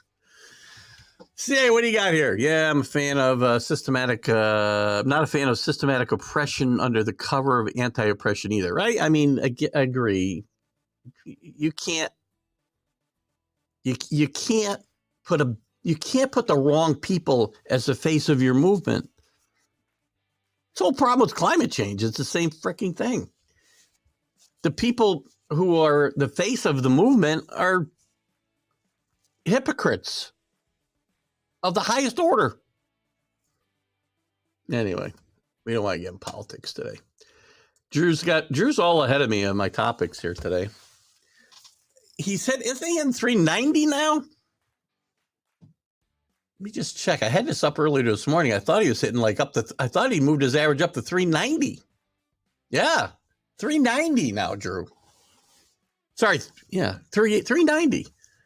Amazing. After winning the batting title in Minnesota last year, getting traded for Lopez in a big deal for both teams. And one of the reasons I didn't want to eliminate singles in baseball, even though he's not on my fantasy team, Drew. One of the reasons I don't think you want to eliminate singles and doubles and whatnot is because guys like him are not as valuable. So anyway, he's doing a tremendous job with the Marlins, who continue to surprise a bit. The Marlins, where they're back to 3 games over 500, 7-3 in the last 10. Man, a pitch, and that's with a minus 39 run differential. The Braves, the only team in the East, the National League East, with a plus run differential. The Mets, after really making a little bit of a run, now they've lost a couple in a row to the Blue Jays, who are resurgent. As soon as I started tooting my own horn about Brian Schneider getting fired soon, they right the ship a little bit. The Mets have helped them. I don't know. The Mets are just like all over the board. Strasburg is done with permanent. Yeah, I talked about this at the top. I had it written down as one of my topics. And it's really sad. He's a great pitcher. As Kenny says, it's a shame because he enjoyed watching him pitch, as did I. And I'll be honest with you. I'm going to tell you that this, to me, is a byproduct of the way pitchers are treated as they start to develop in their careers. They don't get to throw enough. They don't strengthen their arms. They don't strengthen, the different ligaments and whatever joints, because he had this same surgery that Matt Harvey had a few years ago with the thoracic outlet syndrome. But the way pitchers are babied today are leading to a lot of these injuries. I can't believe he's 34 years old. I remember when he was a kid and the Nationals probably threw away a chance to win a World Series in his rookie year because they shut him down in September when he reached his innings limit. Let these kids pitch. Let them strengthen their arms. Nolan Ryan, God bless him. If he had stayed in control of the Astros, well, maybe they wouldn't have won all these World Series. And don't tell me they cheated. Whatever. They won all these World Series, and it's not going away. But he was making an effort to change the way his pitchers would be developed in the minor leagues, and they were going to pitch, and he was going to change the approach to pitch limits and all this other nonsense. They pay all these guys all this money, then they try to protect the money, and they end up hurting themselves. They don't understand what they're doing to these guys. There's a reason guys weren't just tougher back in the 70s and 60s and 50s when they pitched 300 innings plus, 350 in some cases, 400. Started 35, 38, 40 games.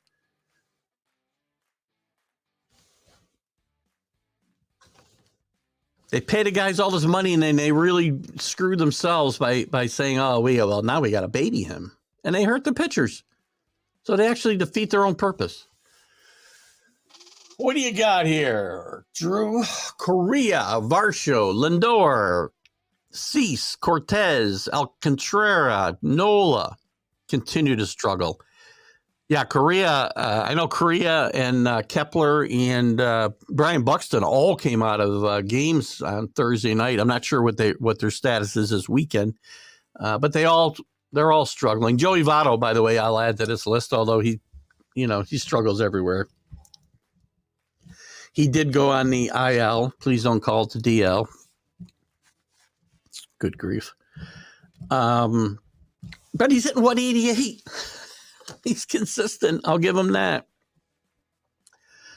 Varsho, big disappointment in Toronto, and to be quite honest, he was a guy that I was really campaigning for the Yankees to bring in to play left field this year. Another guy you left off this list was Andrew Benintendi, who the Yankees wanted to bring back. He doesn't have a home run this year. Now, he's not a home run hitter per se, but, it's June 4th. He ought to have one by accident. Nestor's really hurting the Yankees, too. I mean, for the Yankees to be where they are, right? Where are they now? What's their record? 10 games over? 10 games over. 6 behind a team off to a tremendous start in the Rays. And even the Orioles off to a great start. For them to only be 6 games out of first, certainly secure in a playoff, the wild card hunt, and to have gotten nothing out of Rondon, which shocks me not at all. Severino didn't pitch until a week and a half ago, 2 weeks ago. Nestor's pitching to a 5.16 ERA. We've had to get really bad starts out of Brito 9 times, I believe. They've had other kids have to fill in with spot starts here. So if you told me all of that, plus left field would still be a black hole, and when you told me your record would be 10 games over 500 and 6 games out of first, I would think, oh, thank you. So this team still got some issues as we head into whenever we head into the playoffs. But we'll see how that goes. Fantasy bone of the week from CA. If you've been needing an offensive catcher, Garver on Texas is off the DL and may service you well. Another guy that Allen always is pushing on me as well as a good player. But he's not going to catch that much with who's the catcher? Heim? Who's the catcher? Am I saying his name right? Yeah. Jonah Heim. He's the number one guy. So how much I don't know how much playing time Garver's really going to get. Nice player. Listen, the team's played pretty well. I was very wrong so far about this team. Kenny Gifford, didn't Mr. Simon teach you how to spell intolerant at Perth? Well, Mr. Simon might have been involved in some other things, but we'll leave that story for another day. Texas leads Major League in batting at number 4 in pitching. The pitching still surprises me a bit, Drew. And I do think the bullpen's a little short. Will Smith pitched well, but I think they're going to have to make. There's no way this team isn't all in, right? They're going to make moves at the trade deadline, and I can see them looking to possibly upgrade that bullpen, maybe get another starter. Because I don't think, first of all, you don't know what you're going to get out of DeGrom.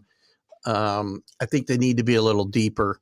Andrew Haney does not excite me. I don't know why it excites some Ranger fans, but God bless you.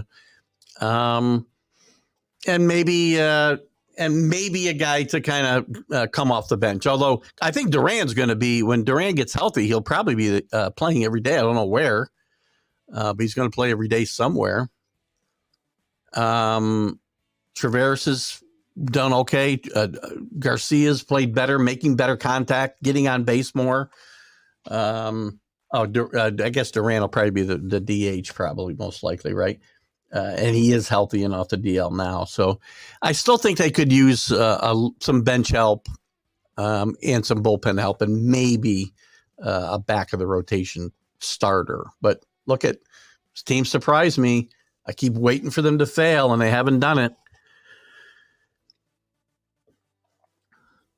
4 teams lead in AL before you see the even one NL team, Atlanta. Listen, the National League is just, overall, the National League is just not as good as the American League. The American League is much deeper with quality teams in my mind. I mean, you've got the Rays, and not all these teams can make the playoffs. The Rays, the Orioles, the Yankees, the Blue Jays. I'll even leave the Red Sox out. The Twins, I'll count them. The Rangers, the Astros. I'm not going to count the Angels. The Mariners, even though they're not playing well right now. That's 7 really good teams. 6 if you want to, or 8 if you want to add in, say, the Red Sox. In the National League, the Braves, the Brewers. I got to give somebody in Central an opportunity. I'm not counting the Pirates in there. I know they won 4 in a row. They're back to 3 games out of over 500. Not counting them. The Diamondbacks and the Dodgers. And I'll throw in the Padres because they're likely to come back. So there's 5 teams against 8. National League is just, that's why teams are all going to think they're in. The Pirates are going to think they're in it. The Giants will think they're in it. The Reds are liable to think they're in it. The Cubs are going to fool themselves to thinking they're in it. The Marlins, the Mets. What's up with Buck, by the way? I love Buck Showalter. I don't think anybody watches my shows has any doubt about the way I feel about Buck Showalter. I think he's the best manager in baseball. But Buck, I do not know how you get to the 9th inning, the winning runs on second base, there's 2 outs, there's a base open, you got Vlad Jr. up and Biggio on deck. They're not in any parallel universe to this one do you pitch to Vlad Guerrero. None. Big mistake, Buck. That game could come back and haunt you later. Who knows? But not a good idea. Still think the Astros will win the division. Texas a wild card. I think the Astros win. And I'm starting to think, because I think the Mariners will get into, and listen, if they don't get things straightened out soon, then Scott Servais could be in trouble there. This team's too talented to be lingering at 500.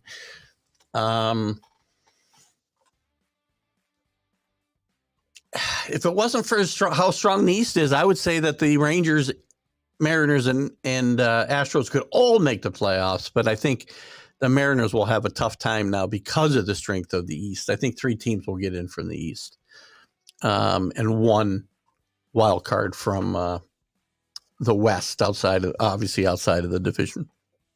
Division winner. What else we got? It seems like a result of how kids pitch and overwork their bodies. I disagree. Carlos, you were missing a point as always. Welcome to the show, by the way, Carlos. Good to have you with you. You don't get it. They don't work their bodies at all. That's the problem. Pitchers don't throw between starts. Pitchers don't throw enough to strengthen their arms. That's what the byproduct of pitchers getting hurt. Not enough work, not overwork. Not even close. I don't know how you can possibly come to that conclusion. I mean, somebody else tell me if I'm wrong. They want to back up Carlos here. They can. But this is not a byproduct of pitchers pitching too much and overworking their bodies. It's the exact opposite. They're hurting their arms because their arms are not strong enough, because they don't work hard enough. And they're overprotected and babied by management that has overpaid them and is now trying to protect their money and doing the exact opposite of what they should to protect their money. It's just silly. Yeah, well, guess what? They've thrown these pitchers. Nobody's inventing new pitches. When was the last time a new pitch was invented? We've been throwing fastballs forever, been throwing curveballs forever, been throwing sliders forever. We've thrown screwballs forever, and very few pitchers throw it. And by the way, if you strengthen your arm, it doesn't matter. We don't even teach these guys how to throw pitches, by the way. Most of them got 2 pitches.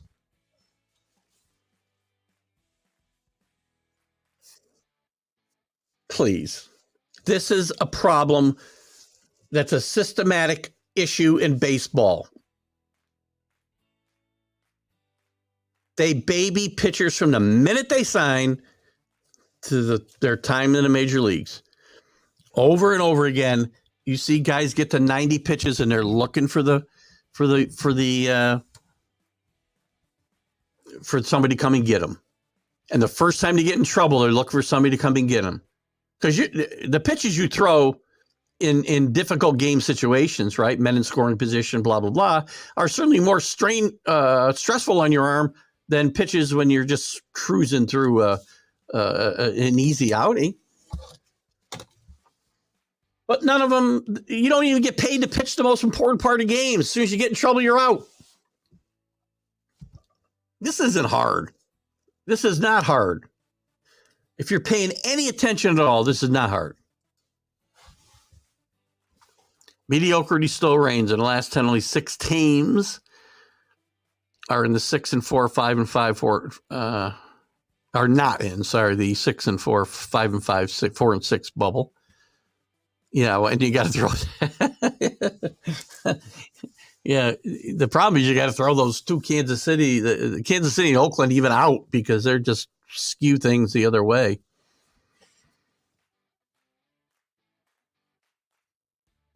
I wonder what Oakland's attendance is right now. I mean, it was atrocious when they actually had a team.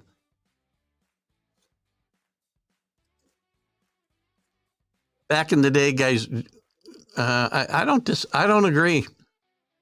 Whitey Ford threw all kinds of pitches. Warren Spahn threw all kinds of pitches. Nolan Ryan had the best curveball in baseball. Sparky Lytle threw nothing but sliders. Never had arm problems that I'm aware of. Well, I shouldn't say he never had arm problems, but the guy pitched. He pitched out of the bullpen. He pitched 5.5 innings, 5 1/3 innings, 5 2/3 innings. There is no half innings. Sorry. And regardless of whether there's more pitches or not, you don't strengthen a kid's arm. It doesn't matter if you're just throwing fastballs. He's going to get hurt.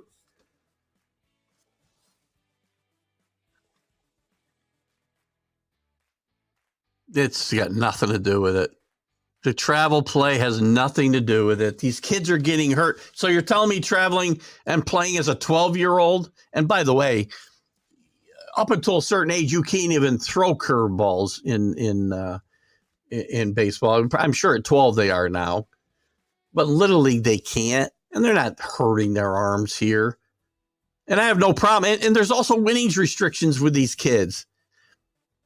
They can only pitch X amount of innings a week when they're young, and I get that. When your arm's developing is when you protect kids. They aren't being overworked in these leagues either, Carlos, these travel leagues, because there's innings limits per week, which there should be.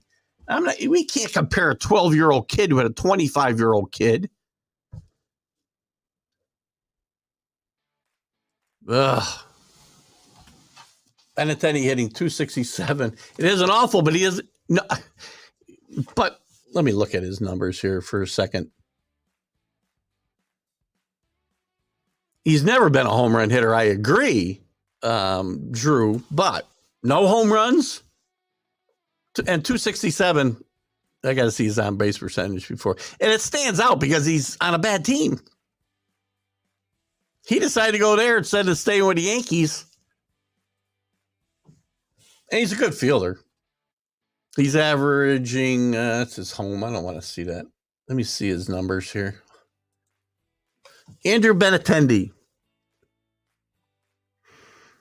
210 at bats, 15 doubles. His OPS is 680. That's terrible, by the way. The only good number he's got, it doesn't have any good numbers. 271 he's hitting now, which again, for that is not bad.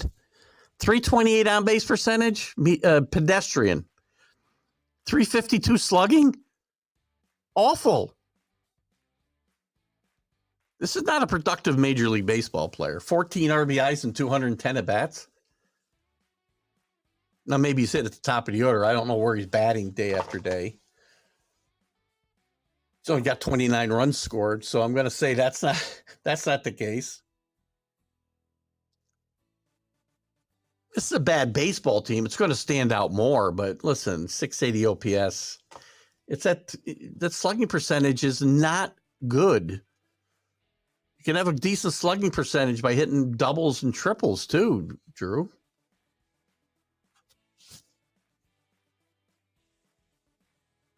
No, he's not worth his contract. But again, on a better team in a different ballpark, he might be more than acceptable. And by the way, he did show a little bit of pop with the Yankees last year with the little bit that he played. Again, I don't expect the guy to go out there and hit 20 home runs, but you can't have a corner outfielder today hitting 0 home runs in a third of the season, over a third of the season. Studies that are not supported. Oh my God, that are not supported by. Hold on a second. Let me get rid of this so I can pay attention to what Carlos is throwing at me now, because obviously we want outside. Oh my God. Because non-baseball people know more about baseball than baseball people, right, Carlos? I don't even have to read your comment. Studies that are not supported by Major League Baseball. That's all I need to read, number one. Studies by people who know nothing about baseball show that players today actually work out too much and injuries are increased by players. I'm talking specifically about pitchers and arm injuries. This has nothing to do with what we're talking about. Nothing. I'm talking about pitchers and arm injuries, plain and simple. Do I think that there are injuries to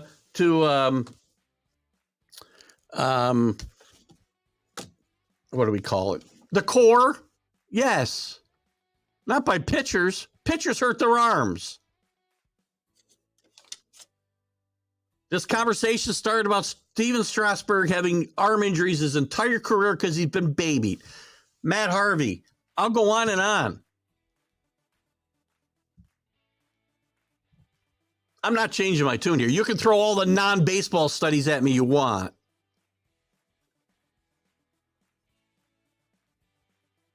Pick and choose your studies. I got eyes. I'll use the eye test every time.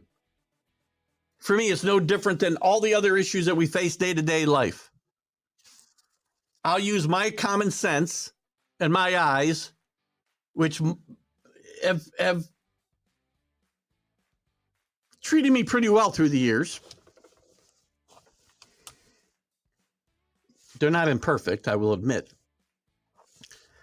But when with things I know about, the eye test means something to me, and I can watch what's going on. And injuries like this all started, I should say the epidemic of injuries like this started when pitchers started pitching less. It's not that hard. This is very simple, Carlos. Very simple. DH and switch to catcher often. He'll be in the lineup often with his ability. We're talking about Garver again. I think he did DH. I think the Yankees were actually after Garver before they traded for Trevino, I think, if I'm not mistaken, actually. Not a bad ball player. I'm not saying he's bad at all. And a good guy off the bench. I said they needed guys off the bench, and there's a guy. I don't know if he can play anywhere else but catcher, but and they got Durant, who they want to be the DH, but he can also play around the infield a little bit and spell those guys, I suppose. The type of pitch doesn't really matter. That's what I said. The arm is not made to throw overhand, and without working it, you have issues. Thank you, Kenny. Pretty simple. We don't need rocket scientist studies to understand why pitchers have injuries. They don't pitch. There are no current formulas to have pitchers increase their durability. Oh, my God.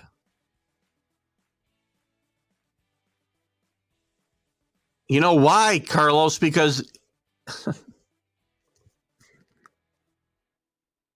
there is a formula in place, and it's designed to have them pitch less, which is hurting them. Again, this is a pretty simple. I'm done with this conversation. I really am, because again, you do nothing but throw stuff up that's irrelevant. No formula. There is a formula. It's to pitch less, and it doesn't work. There should be a formula that does increase their durability. You know what that is? Pitch more, strengthen your arm. Mr. Simon loved dogs, if I remember right, too. Not where I was going. But 6 teams from Texas in the college baseball playoffs. And no games there. Why is that? No regionals in Texas. By the way, Texas is famous for growing football players. They've grown a lot of really good baseball players as well, by the way.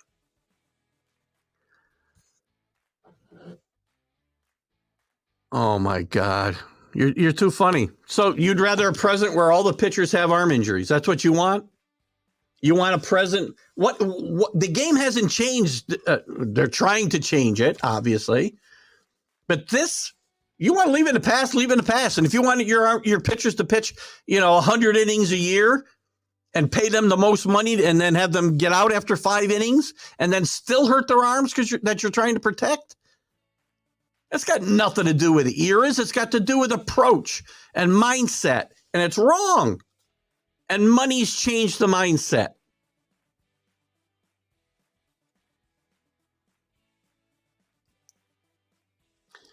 Bruce is having is better than Buck, but I like them both. Bruce Bochy, yeah. Bochy's a great manager. Again, Buck to me, just as a game tactician, is better than anybody in baseball. But Buck still got a big hole in his resume that Bruce Bochy does not have, which is World Series titles. Bochy's got 3 of them.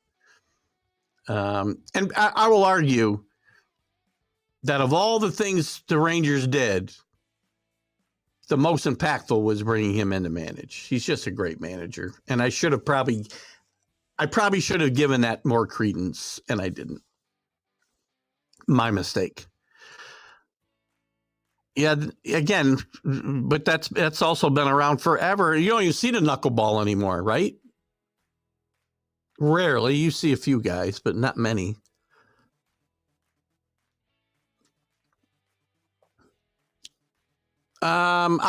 Yes, in history, yes. I would say Koufax and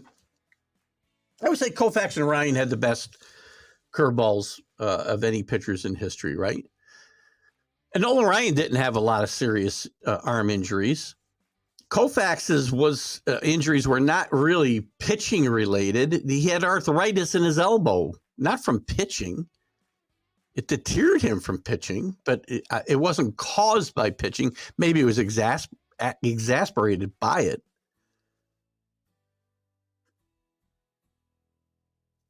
Koufax had the best 5-6 year stretch of pitchers in history of baseball. Great pitcher. Great curveball. Oakland averaged I'm surprised it's that high. I'm guessing those numbers are inflated a little bit. Most of the pictures I've seen are empty ballparks.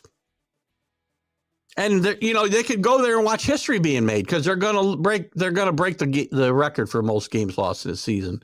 I see no way around it right now. How does this team ever get on a streak where they're even going to win 3 games in a row? Well, maybe they have one.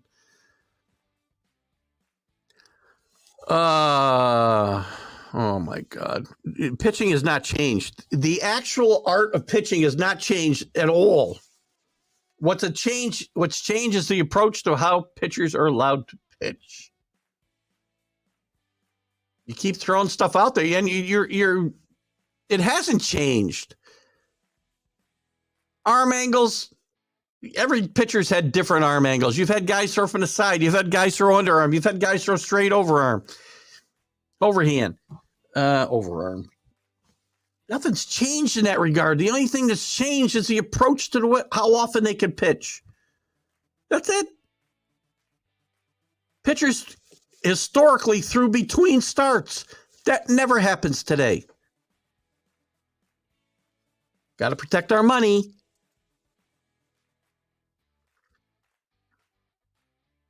I know what you're talking about.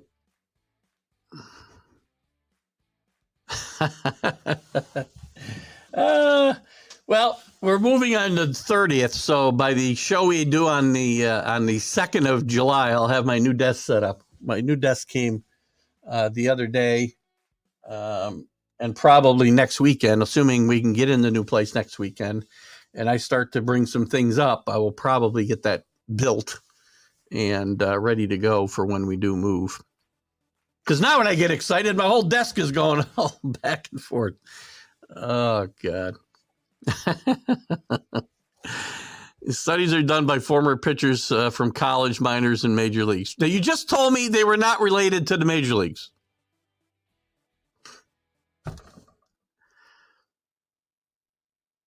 And by the way, even if they're done by the major leagues, they're done by major league people who also believe the way they're approach pitchers now is the right way to go, which is not true.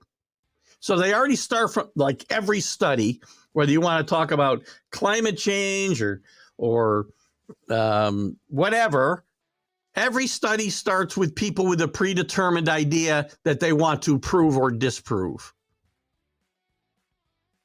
That's not unbiased. Come on. Oh, my God. It's not supported by Major League Baseball. It's about insurance and liability issues. No, it's not. What liability issues? There's no liability. They have no liability. They're paying these guys millions of dollars.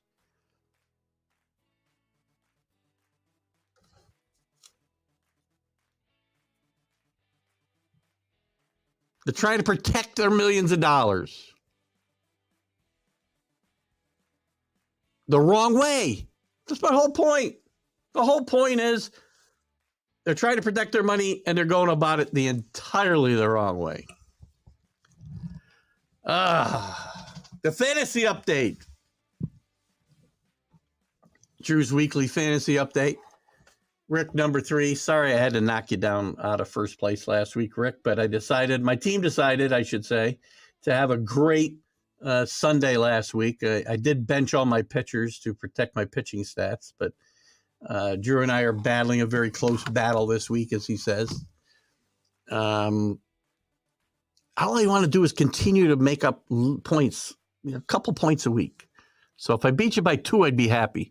But the way my luck goes, Drew, I'll go from ahead by 1 to behind by 8 by the end of the day. No more ants in Little League ballparks anymore. Something about those bites.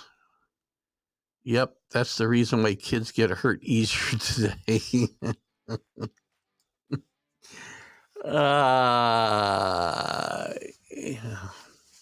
Pitched through him, didn't he, too? Pitched through him. How many innings did Nolan Ryan throw in his career, Carlos? How many complete games did he throw? You can take every pitcher in the major leagues today and add up their complete games for the rest of their careers, and it won't be half of what Nolan Ryan completed. It won't even be a quarter of what he completed. And he pitched for 25 years. You don't even make your arguments don't even back up your facts. Your facts, Nolan Ryan was one of the most durable pitchers in Major League history.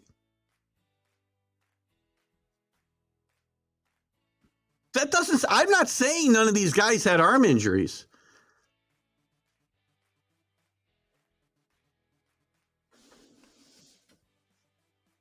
Maybe they were just tougher. You know why they were tougher? Because their arms were stronger and they could pitch through injuries more than they could today. Plus, we didn't know what rotator cuff and Tommy John surgery was back in the day. Even Tommy John, after he had Tommy John surgery, still pitched 250 innings a year and a ton of complete games. Go give me some real facts instead of making crap up. You're right about one thing. Nolan Ryan had various injuries through his career, as every pitcher did. I didn't say these guys went through unscathed, but they were able to pitch through them and still pitch 300 innings a year.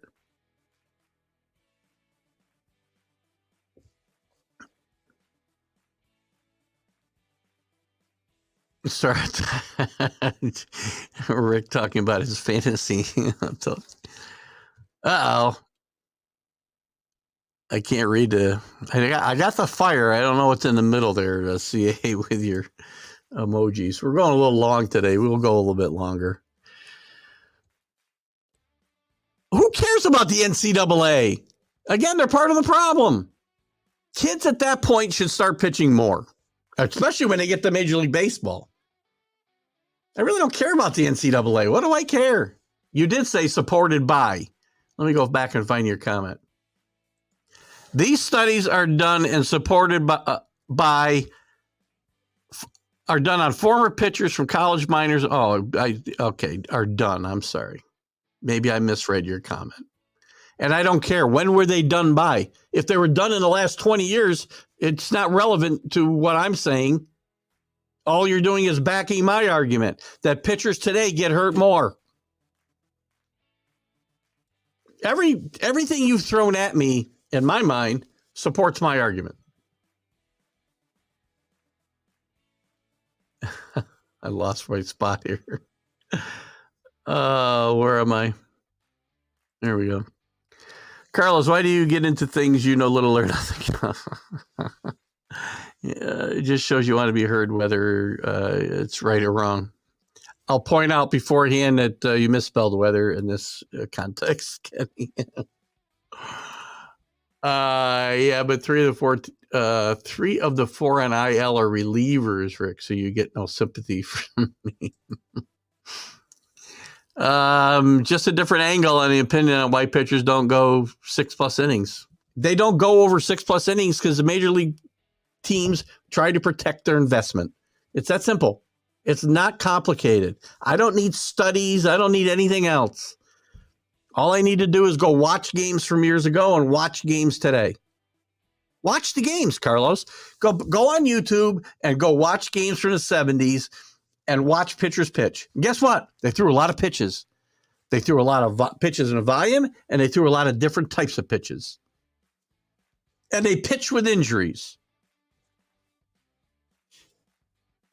And their arms are stronger, and they pitched a lot of innings, and they completed what they started when they pitched well. You never saw a pitcher in 1974, and I know you're going to tell me, the game's different today. It doesn't have to be different.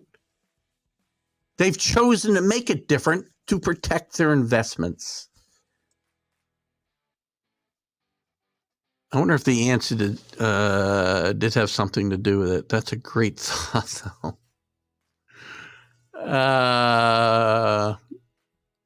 Are you serious?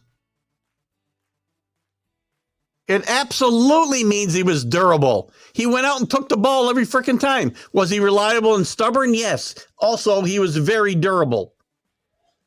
25 freaking years.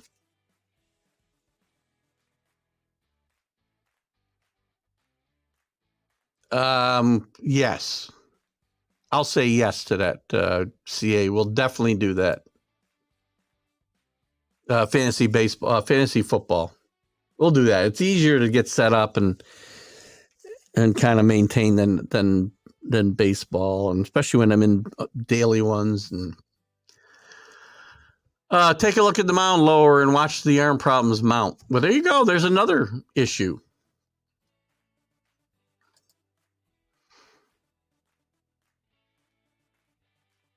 Right. I know. That's all right. I mean, again, I'm going to keep beating this issue to death until somebody does something about it. Although all the important people that can do something about this have stopped watching the show because I ripped them so bad. The first complete game was pitched in the NCAA tournament since 2006. That goes to show you something. Oh, where are we? Let's talk about something else. Let me move on. Do we have any other baseball stuff to talk about? I talk about the Mets. I won't get into their Hall of Fame. We'll talk about them at some other point. We talked about Arazia. Strasburg is what started this situation. Blue Jays playing better baseball. Let me see what I missed. Did I miss anything? We'll probably skip. I'll talk real quick about the NBA Finals, and we'll talk about the coaching stuff later on, because I'm just not in the mood anymore. We talked about Judge Bogart's trying to avoid a trip to the IL. More injuries for the Padres.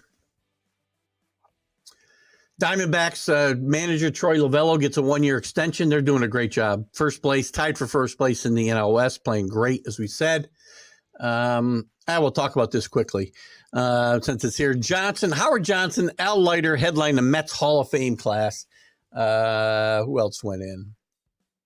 Howard Johnson had a great run through the late 80s, early 90s with the Mets. Al Leiter was a good pitcher. Better pitcher with the Mets than he was with the Yankees for sure.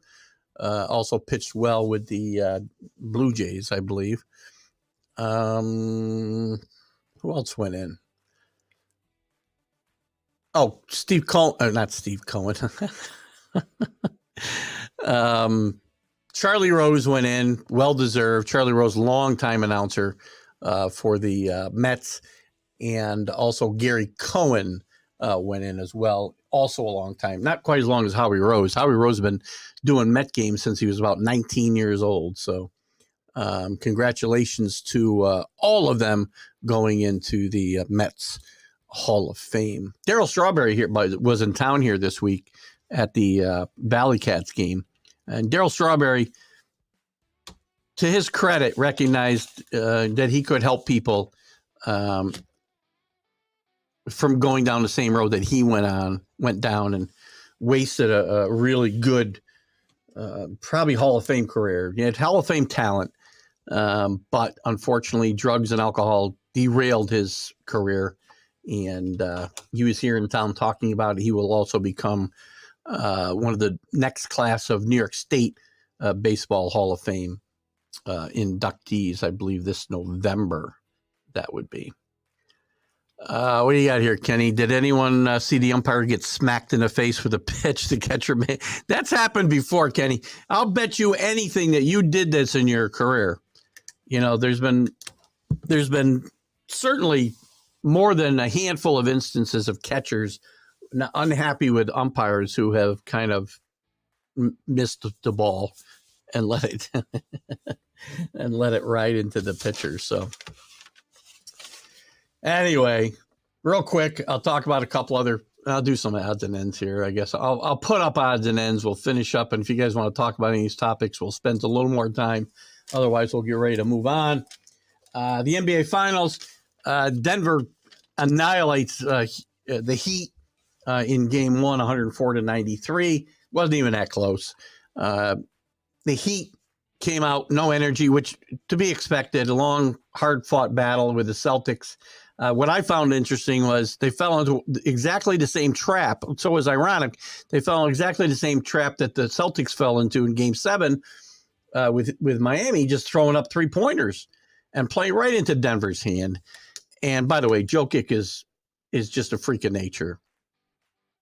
He scores 27 points on 12 shots, by the way, 14 assists, 10 rebounds, his 8th triple-double, which is a 8th triple-double of this playoff run, which is a record, which he broke the record, I think, when he got his 7th. Game 2 will be tonight at 8 o'clock. Just amazing. I think Miami wins this. I think Denver wins this in 4 games, maybe 5 games. But I think the Heat have come. Again, I give all credit to the Heat. They've played very well. They don't have an answer for Jokic. Jimmy Butler didn't play well. And if Jimmy Butler doesn't play well, they can't win. And I will tell you that Jokic makes everybody around him better. He's the best player in the NBA. You can give all the MVPs you want to Embiid. There's no way he's a better player or more valuable to his team than Jokic. Just not. And Jay Morant will probably, as soon as these finals are over, Adam Silver has said some pretty interesting things if you read between the lines. I think there's a long suspension coming up for Jay Morant, Ja Morant, and rightfully so. And I just had a disagreement with Jim Jeffcoat this morning on the Mac and Jack and Jim show. He thinks it'll only be 8 or 12 games, which I think is ridiculous because that does nothing to deter this type of behavior. We got DeAndre Hopkins is touring the league. He wants to play with the Bills or the Chiefs, it appears, but neither one of them have salary cap. The Ravens, who could have been a player here, they do have some salary cap, offered him, I believe, an insulting $1 million for 1 year, which is probably going to turn him off from any further talks with them. And Tom Brady did announce that, the rumors that he's considering playing for the Raiders are a bunch of BS, which I had no doubt. But the Raiders do have some issues. They have Jimmy G had foot surgery here in March, and they do have a way out of this contract with Jimmy G. And if that happens, the Raiders are in trouble. And the Commanders may have to change their logo as they have infringed on some copyright or another. So interesting to see what we have here. So what do we got? We'll take some comments. You guys can certainly throw anything out you want, and we'll continue until I'm tired of reading. Strawberry playing with cancer and helping the Yanks win big. He came back from cancer. He didn't play with it. But I get that. And he did help the Yanks win a World Series. It does not in any way change the facts that he wasted Hall of Fame talent, and he knows it. So I don't need to, you don't need to defend him. He admits that he wasted his career, and he's now out there trying to help young people avoid the same kind of pitfalls that he ran into as a younger man. And drugs and alcohol are a dangerous thing, guys.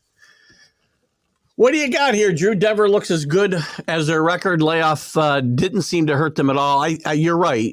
Unlike the NHL, where the layoff did hurt Dallas, Florida, it appeared. The layoff didn't seem to hurt Denver. I think the fact that they were at home and the fact that the Heat coming on, and I said this was a distinct possibility, the Heat or the Celtics, whoever came into that game 1 and game 2 in the altitude was going to, make that problem even more problematic. And I think it showed up. And they don't have an answer for Jokic. They just don't. Abadeo is, he played a nice game the other night, but there was nothing else. And Jokic makes everybody better around him. Everybody. And he doesn't seem to have, he's got to have ego. We talked about this morning. But he doesn't seem to, need to be in a spotlight. He doesn't take shots sometimes for entire quarters. 14 assists out of your big man. He's a point center. Great player. Great effort. They could be co-MVPs, but I guarantee you that Murray would not be nearly as good if he wasn't playing with Jokic. He's a great player. Jokic makes him better. I mean, just a point of fact. I mean, I think he scored 27. Let me find this real quick before we go. Jokic scored. I think Jokic scored 26, and hold on. Let me get to this. I think Murray had 27, but it took him 25 shots to get there. Let me look at this quick closer. 22 shots. He was shot 11 of 22, short 26 points. I had this backwards. 12 shots for Jokic, 27 points. He also contributed 14 assists. Now, Murray had 10 assists as well. 6 rebounds. They're both great players, but Murray is not nearly as good as Jokic. Murray is better because of Jokic, not the other way around. Great players. They're both great players. I don't take anything away from them. Either one could win the MVP. I don't think Jokic cares about it. We argued about this on the Mac and Jack show today, too. I don't think he cares about winning the MVP. I think he cares about winning a title. Ja Morant will be suspended. He will return next season on another team, most probable. Yeah, because there's always a dumb owner out there. And until these guys, and by the way, when the Players Association appeals whatever suspension it is, I don't care if it's 12 games or 82 games, and it should be a season, he should be out. Please don't tell me because the gun didn't go off, he didn't shoot anybody. The gun could have gone off and he could have killed somebody. By the way, and I hear they didn't break any laws, but you can carry a registered gun, but I don't think you can be waving it around in public.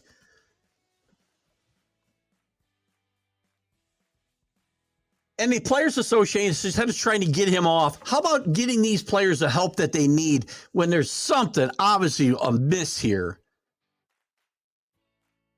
Get these kids some help and stop trying to get them out of the trouble that they get themselves in. Unfortunate. Players' unions don't do what they're supposed to do. I got a basketball story. I played against Al Horford's, this is CA, Al Horford's dad in high school in one of the games against the Dream. And one of the games against the Dream was attending. You're talking about Akeem Olajuwon, I'm guessing.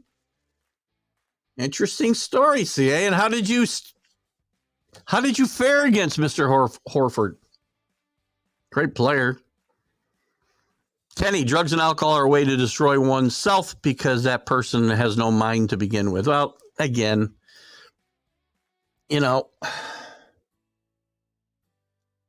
it's definitely a disease, right? And I get it. But if you're not willing to help yourself, you're never going to get better. I've lived it. Not me, myself. I have been